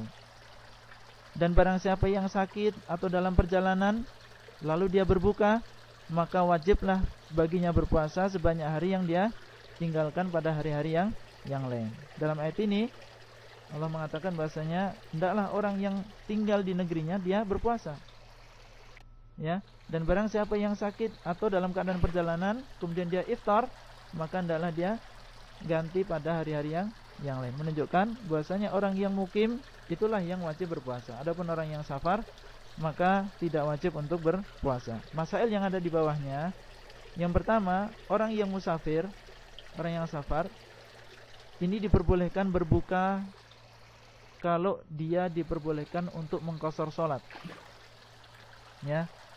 Kalau dia safar dan diqashar salat, berarti saat itu dia diperbolehkan untuk berbuka. Jadi safarnya orang yang mengqashar salat, ya, sebab mengqashar salat yaitu safar. Ya, sebab mengqashar salat adalah safar. Dan sebab ini adalah sebab orang tidak wajib berpuasa. Jadi sebabnya sama, yaitu safar. Kalau orang sudah mendapat keringanan dengan mengqashar salat, berarti dia mendapat keringanan untuk tidak berpuasa. Dan para ulama berbeda pendapat siapakah yang dimaksud dengan musafir. Jumhur ulama mengatakan bahwasanya orang dinamakan musafir itu kalau bepergian lebih dari 81 kilo kurang lebih, ya, kurang lebih 80 kilo atau 81 kilo. Kalau lebih dari itu berarti dia musafir. Kalau kurang dari itu berarti dia tidak musafir. Sebagian yang lain mengatakan bahwasanya orang yang dinamakan musafir itu sesuai dengan adat istiadat setempat. Ya, kalau orang-orang menilai saya pergi ke daerah fulan berarti saya musafir, berarti saya dinamakan musafir. Tapi kalau kebanyakan masyarakat mengatakan kamu bukan bepergian, maka tidak dinamakan bepergian. Kemudian yang kedua, orang yang musafir yang memang sudah termasuk orang yang musafir, maka dia boleh berbuka kapan? Ketika dia sudah meninggalkan rumah-rumah yang ada di daerahnya. Jadi kalau rumah-rumah sudah tidak kelihatan yang ada di daerahnya, maka dia mulai saat itu boleh untuk berbuka. Jadi kalau dia mau pergi bepergian ke suatu daerah yang menurut dia sudah safar, misalnya dari Jogja ke Jakarta, itu sudah safar, maka ketika dia mulai meninggalkan rumah-rumah yang ada di desanya, maka mulai saat itulah dia boleh untuk berbuka. Boleh untuk berbuka. Dalilnya apa? Karena Allah mengatakan dalam ayat ala safar au ala safar, atau dia dalam keadaan safar. Dan seseorang dinamakan safar kalau dia sudah mulai meninggalkan kotanya, sudah meninggalkan rumah-rumah yang ada di kotanya. Saat itulah dia dinamakan safar. Kalau masih di dalam kota berarti dia tidak dinamakan safar. Kemudian yang ketiga, orang yang safar itu boleh berbuka, boleh berpuasa. Jadi orang yang safar itu boleh berbuka, boleh berpuasa. Dalilnya apa? Dari Aisyah radhiyallahu anha bahwasanya Hamzah ibnu Amr al-Aslami berkata kepada Nabi Muhammad sallallahu alaihi wasallam, "A'asumu fis safar?" Jadi Hamzah bin Amr al-Aslami ini bertanya, "Ya Rasulullah, bolehkah saya berpuasa ketika safar?" Maka beliau mengatakan, dan orang ini yaitu Hamzah, ini orang yang banyak puasa, ya, banyak berpuasa. Maka apa yang dijawab oleh Rasulullah SAW? In syi'ta fasum wa in syi'ta fa'aftir. Kalau engkau mau, silahkan berpuasa, dan kalau engkau mau, maka silahkan engkau berbuka. Diberi pilihan oleh Rasulullah SAW, silahkan berbuka atau berpuasa, menunjukkan bolehnya kita berbuka dan bolehnya kita berpuasa. Dan hadisnya sahih dalam Bukhari dan Muslim. Namun yang menjadi pertanyaan, manakah yang afdal, berpuasa atau berbuka? Ini para ulama berbeda pendapat. Ada yang mengatakan yang afdal berpuasa, dan mereka punya dalilnya. Ada yang mengatakan yang afdal adalah berbuka, dan mereka juga punya dalilnya. Ada yang mengatakan enggak ada yang afdal, semuanya sama-sama boleh, ya, sama-sama tingkatan keafdalannya. Namun yang rajih adalah yang memerinci, yang memberikan perincian. Bagaimana perinciannya? Pertama, kalau safarnya itu melelahkan, ya, kalau safarnya itu melelahkan, maka yang afdal bagi dia adalah berbuka. Ya, kalau safarnya melelahkan, maka yang afdal bagi dia adalah berbuka dan tidak berpuasa. Sebagaimana sabda Rasulullah SAW, laisa minal birri as-shaumu fis safar. Bukan termasuk kebaikan orang yang berpuasa ketika dalam safar. Dan hadisnya dari Jabir bin Abdullah muttafaqun alaih, ya, di dalam Bukhari dan Muslim. Bukan termasuk kebaikan orang yang berpuasa ketika dalam keadaan safar. Maksudnya adalah orang yang dalam keadaan lelah, yang kecapean ketika safar. Maka dalam keadaan seperti itu yang afdal bagi dia adalah tidak berpuasa dan hendaknya dia berbuka. Kemudian yang kedua, kalau safarnya tidak melelahkan, ya, safarnya tidak melelahkan, maka yang afdal bagi dia adalah berpuasa. Karena apa? Karena yang demikian itu adalah termasuk bersegera di dalam mengamalkan atau menjalankan kewajiban, dan dia berpuasa di waktu yang utama, yaitu berpuasa di bulan Ramadan. Lain antara puasa di bulan Ramadan dengan mengqadha, pahalanya lah lain. Dan juga orang yang berpuasa ketika safar, maka dia lebih mudah karena dia bersama orang yang banyak. Ya, rata-rata orang berpuasa. Dan juga ini mencontoh Rasulullah SAW, karena dalam sebuah hadis Rasulullah SAW juga berpuasa di dalam safar beliau, sebagaimana dalam sebuah hadis bahwasanya dalam sebuah safar semua sahabat mereka iftar kecuali Rasulullah SAW dan juga Abdullah bin Rawaha. Hadisnya sahih, diriwayatkan oleh Bukhari dan Muslim. Demikian pula kisah keluarnya Rasulullah SAW pada tahun pembukaan Mekah dalam hadisnya Jabir bin Abdullah yang diriwayatkan oleh Muslim, bahwasanya Rasulullah SAW ketika beliau keluar dari Madinah di bulan Ramadan sampai di Qura'ul Ghamim, ini kurang lebih 7 hari dari perjalanan dari Madinah ke Qura'ul Ghamim, yang sudah sampai mau Mekah, itu beliau berpuasa. Ya, jadi kurang lebih selama 7 hari beliau berpuasa. Ya, kemudian setelah mendekati Mekah dan mau bertemu dengan musuh, maka beliau iftar, berbuka, dan menyuruh para sahabat untuk iftar. Ya, ini menunjukkan bahwasanya beliau beliau berpuasa ketika safar, dan saat itu beliau dan para sahabat 7 hari pertama ya perjalanan dari Madinah ke Qura'ul Ghamim itu mereka masih belum melelahkan puasa mereka, sehingga mereka dalam keadaan berpuasa.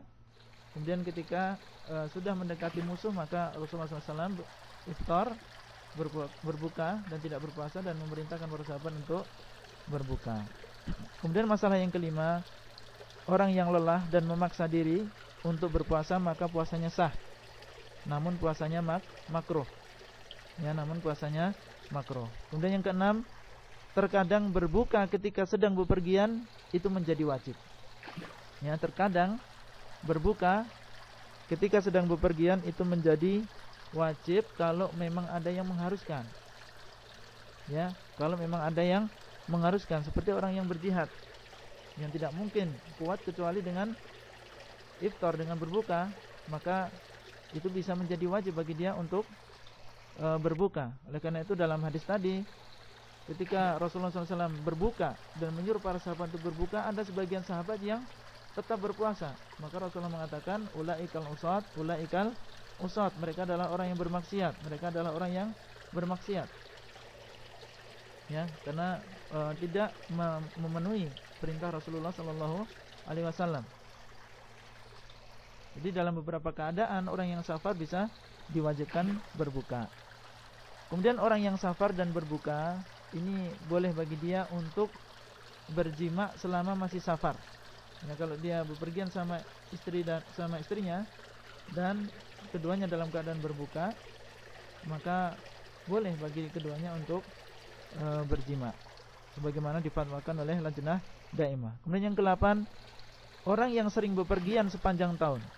Ya, ada di antara kita yang punya pekerjaan sopir bis atau nahkoda yang dia sering safar. Ya, bahkan di bulan ketika Idul Fitri mereka tidak bisa di rumah. Maka apakah orang yang seperti ini kemudian dia wajib untuk berpuasa karena saking seringnya dia safar? Lajnah Daimah mengatakan, maka orang yang seperti ini tetap hukumnya orang yang musafir, yang dia mendapatkan keringanan untuk berbuka. Dan hendaklah kata Lajnah Daimah, hendaklah dia mengqadha pada hari yang lain. Ya, tentunya dalam satu tahun dia pernah pulang. Ketika dia pulang itulah dia gunakan untuk mengqadha puasa yang telah dia tinggalkan. Kemudian musafir yang datang ke negerinya di siang hari. Jadi dia datang dari luar kota, datang ke negerinya di siang hari, manusia sedang berpuasa. Ketika dia safar, diperbolehkan untuk apa? Iftar. Ketika dia sudah sampai, apakah dia menahan diri dari makan dan minum atau bolehkah bagi dia untuk makan dan minum?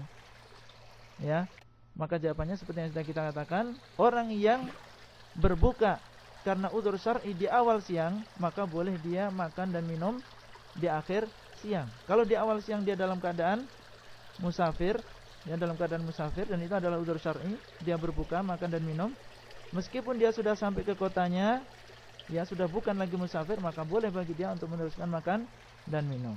Sebagaimana ucapan Abdullah bin Mas'ud, man akala awwalan nahar falyakul akhirahu.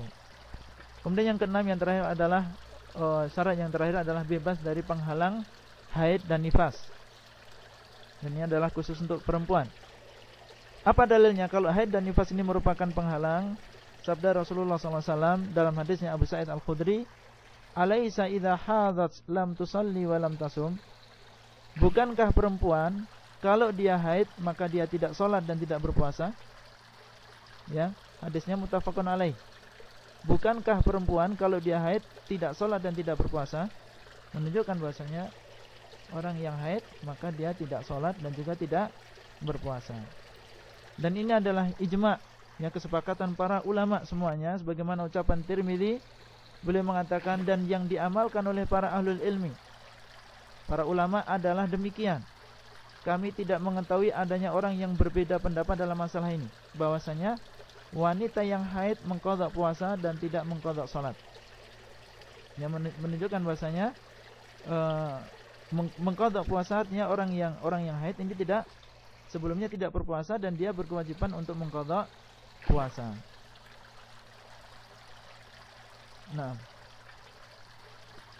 kemudian permasalahan-permasalahan yang ada di bawahnya. Yang pertama, wanita haid dan nifas hanya berkewajiban untuk mengqadha puasa, tidak ada kewajiban yang lain. Ya, dan ini adalah sudah ijma', sebagaimana sudah kita bacakan ucapan Tirmidzi.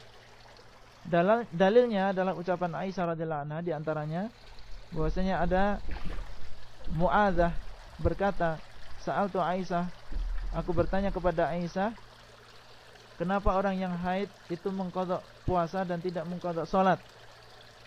Maka Aisyah mengatakan, "Aharuriyatun anti?" Apakah engkau ini adalah seorang haruriyah, sampai dalam salat mereka qadha, wanita-wanita mereka mengqadha salat. Maka Aisyah mengatakan, "Aharuriyatun anti?" Apakah engkau seorang khawarij? Maka Aisyah mengatakan, "Kana yusibuna dzalika fa nu'maru bi qadha'i shaum wa la nu'maru bi qadha'i shalah."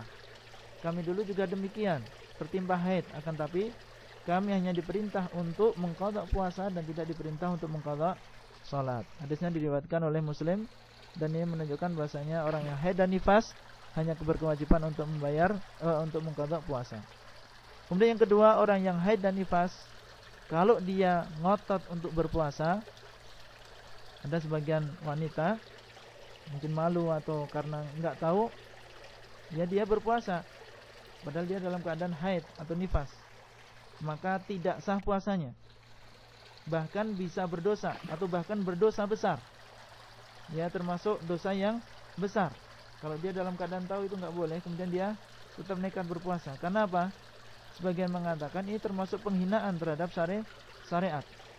Yang seperti orang yang nekat untuk sholat sementara dia dalam keadaan junub atau dalam keadaan haid, maka ini seakan-akan dia menghina. Ya, ada yang mengatakan ini termasuk dosa-dosa besar. Kemudian permasalahan yang lain, wanita yang berhenti darahnya menjelang fajar, maka dia wajib berpuasa meskipun belum mandi. Jadi kalau ada yang wanita yang haid kemudian berhenti darahnya sebelum subuh, ya, sebelum subuh, sebelum azan, berhenti darahnya, ya, belum sempat dia mandi sudah azan, maka dia wajib untuk berpuasa dan boleh dia mandi untuk bersih setelah azan. Jadi nggak mengapa dia mandi setelah azan. Kemudian kalau seorang wanita suci di siang hari, maka boleh dia meneruskan bukanya sampai sore hari dan mengqadha hari tersebut. Jadi kalau ada seorang wanita suci jam 2 siang misalnya, maka boleh dia meneruskan iftarnya. Sekali lagi, karena apa? Karena dia telah iftar di awal siang dengan apa? Dengan uzur yang syar'i. Kemudian yang selanjutnya, kalau datang haid di siang hari meskipun itu sebentar sebelum maghrib, maka wajib mengqadha hari tersebut. Jadi kalau misalnya 5 menit sebelum maghrib bersih, ya 5 menit sebelum maghrib datang haid, ya, meskipun dia sudah berpuasa hampir sehari penuh, tapi kalau 5 menit sebelum maghrib dia datang haid, maka batal puasanya dan kewajiban dia untuk mengqadha puasa tersebut. Kemudian yang terakhirnya adalah lain-lain dari perkara yang tambahan, masalah-masalah yang belum kita sebutkan dan kita masukkan dalam bab lain-lain ya. Yang pertama, orang yang berkewajiban mengqadha maka hendaklah dia bersegera mengqadha. Ya, kalau kita punya kewajiban mengqadha ini jangan diulur-ulur. Kalau kita sudah mampu mengqadha, segera mengqadha. Ya. Kemudian yang kedua, orang yang mengakhirkan qadha, ya, mengakhirkan qadha diulur-ulur sampai datang Ramadan berikutnya. Jadi udah datang Ramadan setahun kemudian tapi belum dia mengqadha. Maka bagaimana orang yang seperti ini? Kalau dia memiliki uzur yang syar'i, ada alasannya yang tepat, mungkin karena hamil, setelah hamil kemudian menyusui, kemudian hamil lagi, kemudian menyusui lagi misalnya. Maka kalau dia mendapatkan uzur yang syar'i, maka dia hanya berkewajiban untuk mengqadha. Kewajibannya hanya apa? Hanya mengqadha. Ya, enggak ada kewajiban yang lain. Karena dia terlambat karena apa? Karena uzur yang syar'i, alasan yang tepat, yang dibenarkan oleh agama. Tapi kalau dia terlambat bukan karena uzur yang syar'i, maka selain mengqadha dia juga wajib membayar fidyah. Ya, selain mengqadha dia juga wajib membayar fidyah. Ya, sebagaimana sudah kita sebutkan caranya. Dan ini yang difatwakan oleh Lajnah Daimah. Nah, kemudian yang ketiga,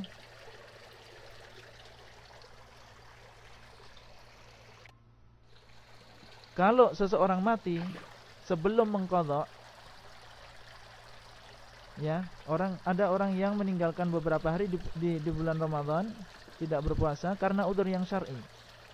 Kemudian setelah Ramadan selesai belum sempat dia mengqadha, dia sudah meninggal. Maka apa kewajiban walinya?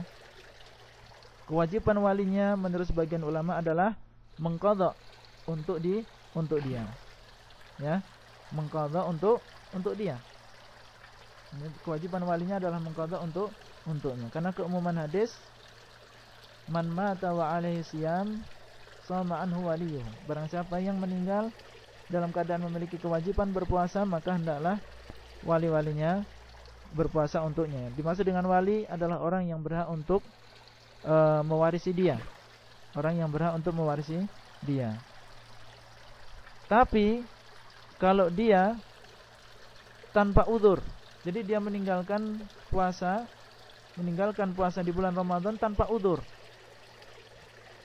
maka apa kewajiban walinya? Kewajiban walinya ada yang mengatakan memberi makan atau membayar fidyah, diambil dari harta warisannya. Jadi kalau dia meninggalkan Ramadan tadi, yang meninggal tadi meninggalkan puasa Ramadan karena uzur syar'i, maka diqadha puasanya. Tapi kalau tanpa uzur syar'i, maka dibayarkan fidyah untuknya, diambil dari harta warisannya. Kemudian orang yang punya pekerjaan berat, ada sebagian kita itu kerjanya kerja berat, ya kerjanya berat. Maka apakah orang yang punya pekerjaan berat seperti ini kemudian diperbolehkan baginya untuk berbuka? Tadi kita sudah bahas tentang orang-orang yang mendapatkan keringanan. Maka kita tidak dapatkan di situ orang yang mendapatkan keringanan, di antaranya adalah orang yang punya pekerjaan berat. Oleh karena itu kita katakan orang yang punya pekerjaan yang berat, maka tidak boleh dia untuk berbuka, ya, kecuali dalam keadaan darurat, ya, kecuali dalam keadaan darurat yang kalau sampai dia lanjutkan puasanya dia akan meninggal. Nah, seharusnya orang yang punya pekerjaan berat seperti ini di bulan Ramadan, dia berusaha bagaimana supaya dia itu bisa melaksanakan puasa ini dengan sebaik-baiknya. Entah itu dengan cara mengambil liburan, atau misalnya kerjanya kalau biasanya siang hari diganti dengan malam hari, ya, atau kalau tetap nggak bisa, ya, maka mencari pekerjaan yang lain. Atau bahkan ada yang mengatakan kalau tetap nggak bisa ditemukan di negara itu, maka hijrah, karena bumi Allah ini luas, ya. Kemudian kalau misalnya dia sudah berusaha dan tidak mungkin, cara-cara tersebut, maka kata sebagian ulama, maka boleh bagi dia untuk makan dan minum. Tapi kalau itu sudah diusahakan semuanya, sudah tertutup, maka boleh bagi dia untuk makan dan minum, tetapi sekedarnya, sekedar supaya dia itu kuat. Tidak boleh dia berlebih-lebihan dalam makan dan minum. Ya, setelah dia selesai makan dan minum sekedarnya, baru kemudian dia menahan diri, jangan makan minum lagi sampai tenggelam matahari dan mengqadha pada hari yang lain. Ini yang difatwakan oleh Lajnah Daimah dan juga oleh Syekh Utsaimin rahimahullah dalam Fatwa Arkanul Islam. Kemudian orang yang iftar pada hari pertama karena tidak tahu, ya, pada hari pertama tanggal 1 Ramadan ada sebagian yang tidak tahu kalau itu sudah puasa. Jam 10 siang misalnya baru diberitahu kalau sekarang sudah puasa. Ya, maka jumhur ulama, orang yang seperti ini keadaannya, maka dia hendaklah menahan diri sampai tenggelam matahari seperti kaum muslimin yang lain. Kemudian kewajiban dia mengqadha. Jadi kewajiban dia imsak, ya, menahan diri dari hal-hal yang membatalkan puasa sampai tenggelam matahari. Kemudian kewajiban dia mengqadha. Dan tidak sah puasanya saat itu, karena dia tidak berniat sejak sejak fajar atau sejak malam, dia belum berniat. Karena Rasulullah mengatakan sallallahu alaihi wasallam, man lam yujmi' siyam qabla al-fajr fala siyamalah. Barang siapa yang tidak berniat puasa pada sebelum terbit fajar, maka tidak ada puasa baginya. Dan dia baru niat setelah jam 10, maka tidak sah puasanya dan kewajiban dia mengqadha, dan dia harus menahan sampai tenggelam matahari. Baik, kemudian orang yang berbuka di bulan Ramadan, dan yang terakhir insyaallah, orang yang berbuka di bulan Ramadan tanpa adanya udzur. Ada orang yang sengaja makan minum di bulan Ramadan padahal dia sudah tahu. Ya, sudah tahu kalau itu wajib. Tapi dia makan dan minum dengan sengaja dan dia tahu bahasanya itu wajib. Maka orang yang seperti ini dia berdosa dan dia tidak mengqadha. Ya, orang yang seperti ini tidak mengqadha. Ya, karena apa? Karena dia telah berbuka di siang bulan Ramadan dengan sengaja. Jadi yang mengqadha itu yang mendapatkan uzur. Yang mengqadha itu yang mendapatkan uzur. Tapi kalau seseorang meninggalkan puasa, dia sudah tahu tidak mendapatkan uzur dan berbuka, makan dan minum, maka orang yang seperti ini tidak berkewajiban untuk mengqadha, dan dia telah berdosa, dan kewajiban dia hanya bertaubat kepada Allah dengan taubat yang nasuha. Dan ini termasuk dosa besar, orang yang berbuka di siang bulan Ramadan dengan sengaja. Itulah yang bisa kita sampaikan, dan mohon maaf kalau terlalu panjang karena memang pembahasannya panjang. Nah, baik, dalam waktu yang tersisa ini kita akan menjawab sedikit pertanyaan. Yang pertama, tata cara membayar fidyah bagi orang yang tidak wajib mengqadha puasa sudah disebutkan. Dan apakah ibu menyusui boleh membayar fidyah? Kita ingatkan, ibu yang menyusui, pendapat yang dirajihkan oleh sebagian ulama seperti sebelumnya, ibu yang menyusui yang diperbolehkan untuk tidak berpuasa ini adalah yang takut mudarat. Ya, tidak semua ibu yang menyusui ini diperbolehkan untuk berbuka, tapi yang takut mudarat atas dirinya atau atas anaknya. Kemudian pendapat yang dikuatkan oleh Lajnah Daimah dan juga Syekh Utsaimin rahimahullah dan juga sebagian masyayikh yang saya ketahui itu mengatakan bahwasanya yang wajib bagi dia hanya mengqadha, dan tidak wajib bagi ibu yang menyusui yang mendapatkan udzur dan juga ibu yang hamil selain mengqadha. Jadi tidak wajib bagi mereka untuk memberi makan. Dan ini pendapat yang saya rajihkan, dan kita tidak ingkari bahwasanya di sana banyak pendapat yang lain. Ada yang mengatakan tafsil, diperinci, dan ada yang mengatakan fidyah saja. Tapi saya pribadi lebih tenang kepada pendapat ini yang mengatakan hanya mengqadha saja.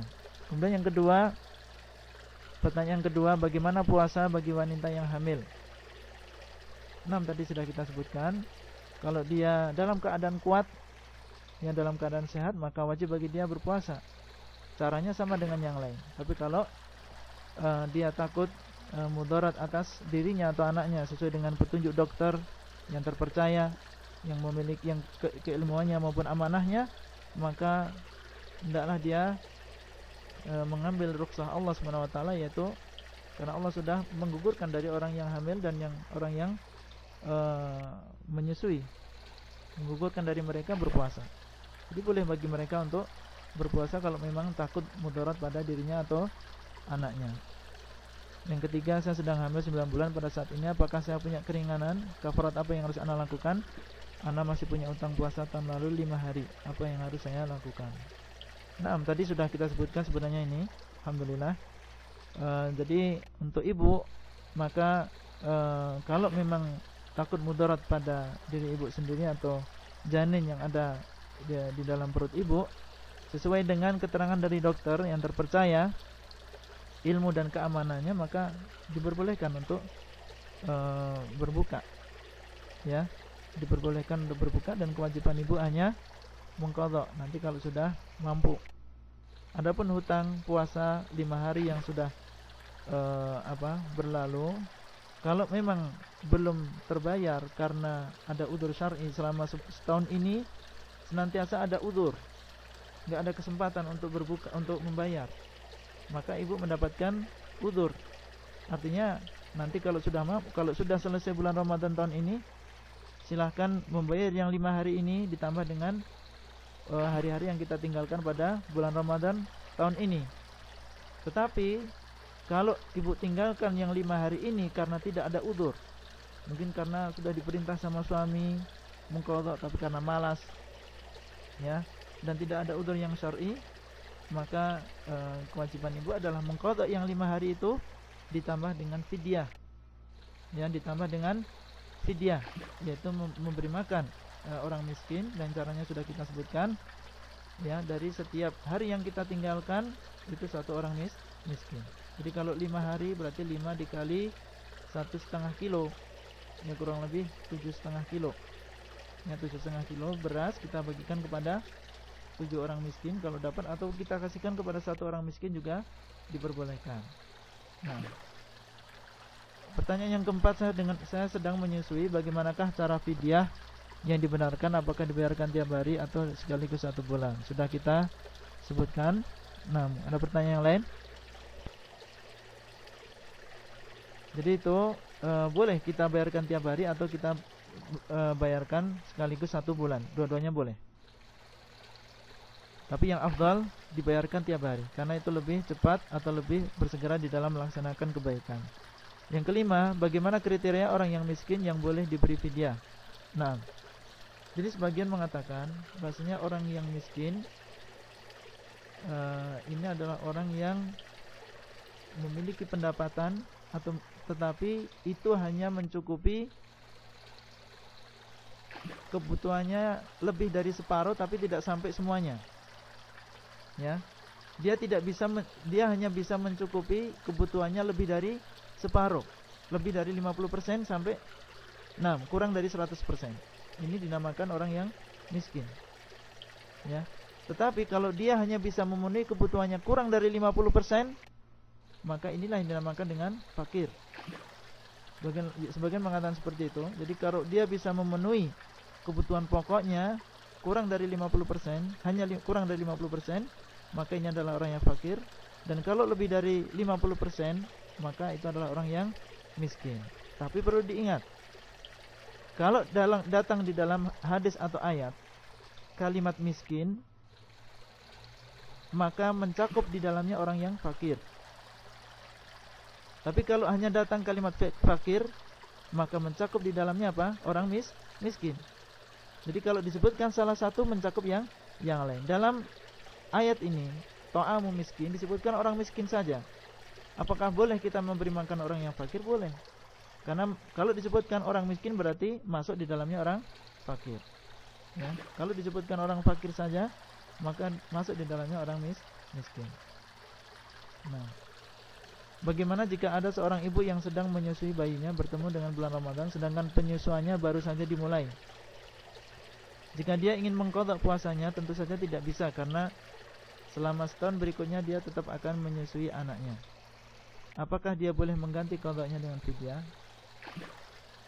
Menurut pendapat yang kita kuatkan, jadi dia hanya kewajiban mengqadha. Kalau memang dia ada udzur syar'i karena menyusui sampai seberapa lama pun karena udzurnya syar'i, maka dia tunggu sampai dia mampu, karena nggak mungkin dia akan menyusui sampai dia selama-lamanya, nggak mungkin. Pasti ada nanti suatu hari, suatu waktu insyaallah yang dia punya kemampuan untuk mengqadha. Maka tidak perlu dia mengganti dengan fidyah, kan, tapi kewajiban dia adalah mengqadha kalau dia sudah dalam keadaan mampu dan memiliki hari-hari yang lain. Yang ketujuh, gimana kalau orang nggak mampu berpuasa? Beliau merasa tidak mampu karena penyakit diabetes sehingga beliau tidak pernah bisa berpuasa. Apakah beliau masih tetap wajib mengqadha atau membayar fidyah? Nah, kalau sebaiknya yang dilakukan oleh orang yang seperti ini adalah dia bertanya kepada dokter yang dipercaya dalam keilmuan maupun amanahnya, apakah saya ini kira-kira kalau berpuasa bagaimana, mudaratnya atau tidak, ya, apakah saya ini akan sembuh atau tidak. Ini harusnya bertanya kepada yang ahli kesehatan yang terpercaya. Nggak boleh kita mengira-ngira, ya, tidak boleh kita mengira-ngira, ya. Bertanya dulu. Kalau memang benar, wallahu alam, ya, kalau memang benar itu memang dia tidak akan sembuh, maka kewajiban dia hanya fidyah. Ya, dia tidak mampu berpuasa dan tidak akan sembuh penyakitnya, maka kewajiban dia hanya membayar fidyah. Jadi nasihat kita, coba tanyakan kepada dokter apakah memang tidak akan sembuh. Tapi kalau kata dokter nanti ternyata ini ada kemungkinan besar untuk sembuh, maka hendaklah dia mengqadha. Ya, maka hendaklah dia mengqadha. Kemudian wallahu taala alam. Jadi kalau tadi sudah dia punya hutang, ya, ternyata dia kata dokter dia mampu untuk berpuasa dan akan sembuh misalnya, ya, dan akan sembuh, maka kewajiban dia selain mengqadha, ya, maka dia harus membayar fidyah karena dia telah mengakhirkan qadha sampai melewati Ramadan berikutnya. Kalau memang itu sudah berlalu bertahun-tahun, ya, sudah berlalu bertahun-tahun. Ada yang mengatakan kalau sampai 2 tahun berarti fidyahnya 2 kali lipat, 3 tahun berarti 3 kali lipat, kalau 4 tahun berarti fidyahnya 4 tahun yang 4 kali lipat. Demikian, wallahu ta'ala alam. Ginjal ana sudah diangkat 1, jadi harus banyak minum. Bagaimana hukum puasa ana? Ini kembalikan kepada dokter sekali lagi. Nah, ya, kalau memang dokter mengatakan ini memudarati, maka Bapak iftar, ya. Dan kalau memang itu termasuk penyakit yang tidak akan sembuh, berarti Bapak membayar fidyah, ya. Atau kalau dokter mengatakan ini akan sembuh, ya, atau Bapak tidak mengapa berpuasa, maka berpuasa, ya. Nah, apabila hutang puasa dari Ramadan sebelumnya belum terbayar, bukan fidyah, tapi sudah masuk Ramadan kembali, apakah dikalkulasikan saja dan apa ada denda yang harus dibayar? Karena tadi sudah kita sebutkan, dilipatkan. Jadi kalau 5 hari tahun berikutnya berarti 5 kali 1,5 kilo. Kalau diundurkan lagi tanpa udzur, ya, kalau tanpa udzur, kalau ada udzur hanya mengqadha. Tapi kalau tanpa udzur diulur-ulur terus, ya, diundurkan tanpa udzur, maka ini dikalkulasikan, dilipatkan. Itu menurut sebagian ulama seperti itu yang saya baca. Wallahu ta'ala alam. Kemudian yang ke-10 tentang hutang puasa, jangka waktu membayarnya apakah sampai Ramadan berikutnya? Naam. Jadi waktunya itu sampai Ramadan berikutnya, ya. Kalau sampai sebelum Ramadan berikutnya maksudnya. Kalau sampai Ramadan berikutnya masih ada hutang, bagaimana? Sudah kita jawab. Ya, itu dilihat dapat udzur atau ada udzurnya atau tidak ada udzurnya. Kalau ada udzurnya maka mengqadha saja. Tapi kalau tidak ada udzur maka membayar fidyah, memberi makan orang miskin setiap 1 hari yang dia tinggalkan. Apakah berdosa? Naam, berdosa. Kalau tanpa udzur. Tapi kalau ada udzurnya maka tidak berdosa. atau wajib membayar fidyah. Kalau diakhirkan tanpa udzur maka membayar fidyah. Dan bagaimana kalau belum mampu membayar fidyah karena belum mempunyai penghasilan? Kalau tidak mampu membayar fidyah maka gugur kewajibannya. Ya. Kalau tidak mampu membayar fidyah maka gugur kewajibannya. Ya, tidak mampu membayar fidyah maka gugur kewajibannya, dan seingat saya ini tidak perlu mendapatkan penghasilan. Jadi saat itu kalau dia tidak mampu maka gugur kewajibannya. Kalau dia suatu saat memiliki penghasilan maka tidak wajib bagi dia untuk membayar fidyah. Tidak wajib bagi dia untuk membayar fidyah, tapi ibrahnya yang kita pakai adalah keadaan dia saat itu. Kalau memang keadaan saat itu tidak mampu membayar maka dia gugur darinya kewajiban fidyah. Seingat saya seperti itu. Wallahu ta'ala alam. Kemudian yang ke-11, mohon terangkan bagi wanita yang haid atau nifas agar dapat sama-sama meraih pahala di bulan Ramadan. Syukran atas perhatiannya. Nah, jadi orang yang haid atau nifas yang ditakdirkan baginya haid dan nifas di bulan ini dan tidak boleh baginya berpuasa, maka dia melakukan hal yang diperbolehkan baginya. Dia memperbanyak zikir, memperbanyak doa, memperbanyak istighfar, memperbanyak sedekah, ya, dan lain-lain yang diperbolehkan bagi orang yang haid dan nifas.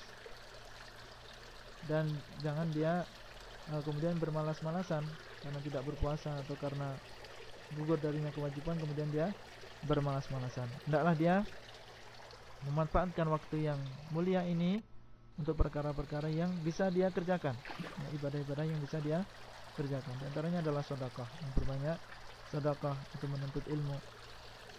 Nah,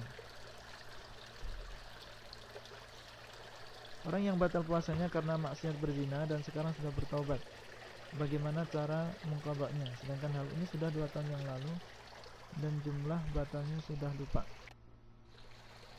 Ini kemarin insya Allah sudah dibahas oleh Ustaz Firanda. Cuma setahu saya orang yang melakukan perzinaan di siang hari bulan Ramadan, dan perzinaan itu adalah haram, maka dia wajib untuk membayar kafarah. Wajib bagi dia untuk membayar kafarah, yaitu dengan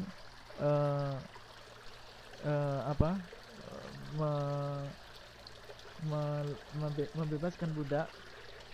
Kalau tidak mampu maka berpuasa 2 bulan berturut-turut, dan 2 bulan di sana ada 2 bulan Hijriah. Atau kalau tidak mampu maka memberi makan 60 orang miskin. Satu orang miskinnya 1/4 sok, yaitu kurang lebih 75 ons.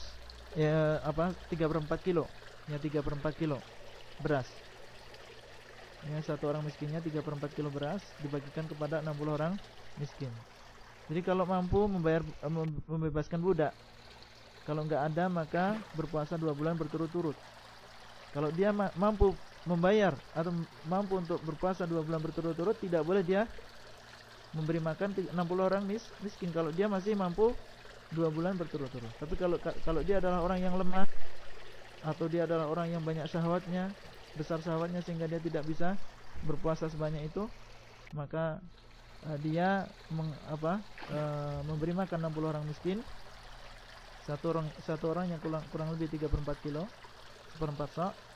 Dan kalau dia tetap tidak mampu, maka gugur kewajibannya. Ya. Kalau dia tetap tidak mampu, maka gugur kewajibannya. Ya, tidak wajib membayar apa-apa. Kalau itu diulang berkali-kali, maka setiap hari yang dia tinggalkan itu 1 kafarah. Ya, setiap hari yang dia tinggalkan itu 1 kafarah. Jadi kalau mampu berpuasa berarti berpuasa 4 bulan. Kalau 2 hari, 2 kali. Ya, karena berbeda harinya. Kalau berbeda harinya, ya. Tapi kalau dalam 1 hari yang dilakukan perzinaan itu lebih dari 1 kali, maka kafarahnya cuma 1. Selama dia belum mengqadha yang pertama. Selama dia yang pertama belum memberi kafarah. Jadi kalau terjadi dalam satu hari beberapa kali, ya, maka dan dia belum memberi kafarah, berkafarah, maka kafarahnya cuma satu. Tapi kalau sudah terjadi di lain hari, maka itu kafarahnya sesuai dengan hari yang dia langgar di dalamnya. Ya. Dan kalau kita lupa, maka dikira-kira berapa kali. Ya, ghalibudz dzan, sesuai dengan dzan kita berapa kali, itu dikira-kira. Nah, bolehkah tidak berpuasa dengan alasan bekerja, misalnya buruh bangunan atau pekerja kasar lainnya yang membutuhkan tenaga ekstra? Tadi sudah kita sebutkan pada akhir-akhir, ini bukan termasuk udzur. Ya, bukan termasuk udzur. Jangan kita menyepelekan masalah puasa. Ini kewajiban orang Islam.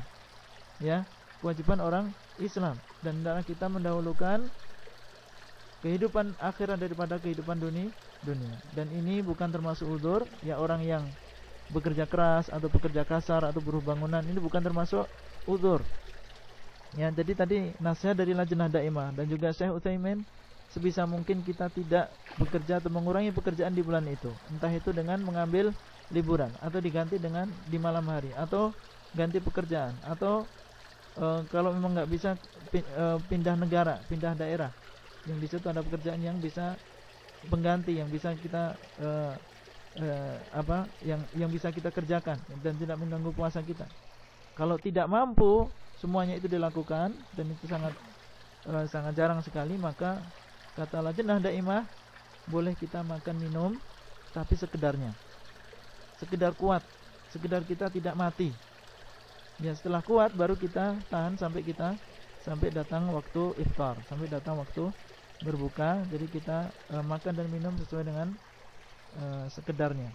Nah, adakah rukhsah bagi para sopir yang setiap hari bekerja dan pergi keluar kota? Sudah kita sebutkan, tidak ada bahasanya mereka yang setiap hari bekerja dan bepergian keluar kota ini punya rukhsah, karena dia adalah seorang musafir, dan setiap orang yang musafir, entah itu dia setiap tahun bepergian atau setiap minggu atau setiap hari, itu adalah orang musafir. Bagaimanapun dia dinamakan musafir, maka dia tetap mendapatkan rukhsah. Ya. Dan kapan dia mengqadanya? Ketika dia sudah memenuhi syarat-syarat wajib, seperti kalau dia pulang ke rumah, maka kewajiban dia adalah mengqadha puasa yang sudah dia tinggalkan. Apakah nilai puasa yang diqadha di luar bulan Ramadan pahalanya berbeda dengan puasa di bulan Ramadan? Nah, setahu saya ini berbeda. Jadi waktu yang mulia, kalau dikerjakan di dalamnya amalan, maka pahalanya juga lain. Ya, termasuk bulan Ramadan yang adalah bulan yang mulia, dan amalan di dalam bulan Ramadan ini pahalanya lain dengan amalan di selain bulan Ramadan. Jadi mulianya waktu ini juga mempengaruhi sedikit banyaknya pahala amalan. Itulah yang bisa kita sampaikan. Seandainya ada kebenaran maka dari Allah SWT semata, dan seandainya ada kesalahan maka datangnya dari saya pribadi dan juga dari setan, dan saya memohon ampun kepada Allah. Wabillahi taufiq wal hidayah. Wassalamualaikum warahmatullahi wabarakatuh.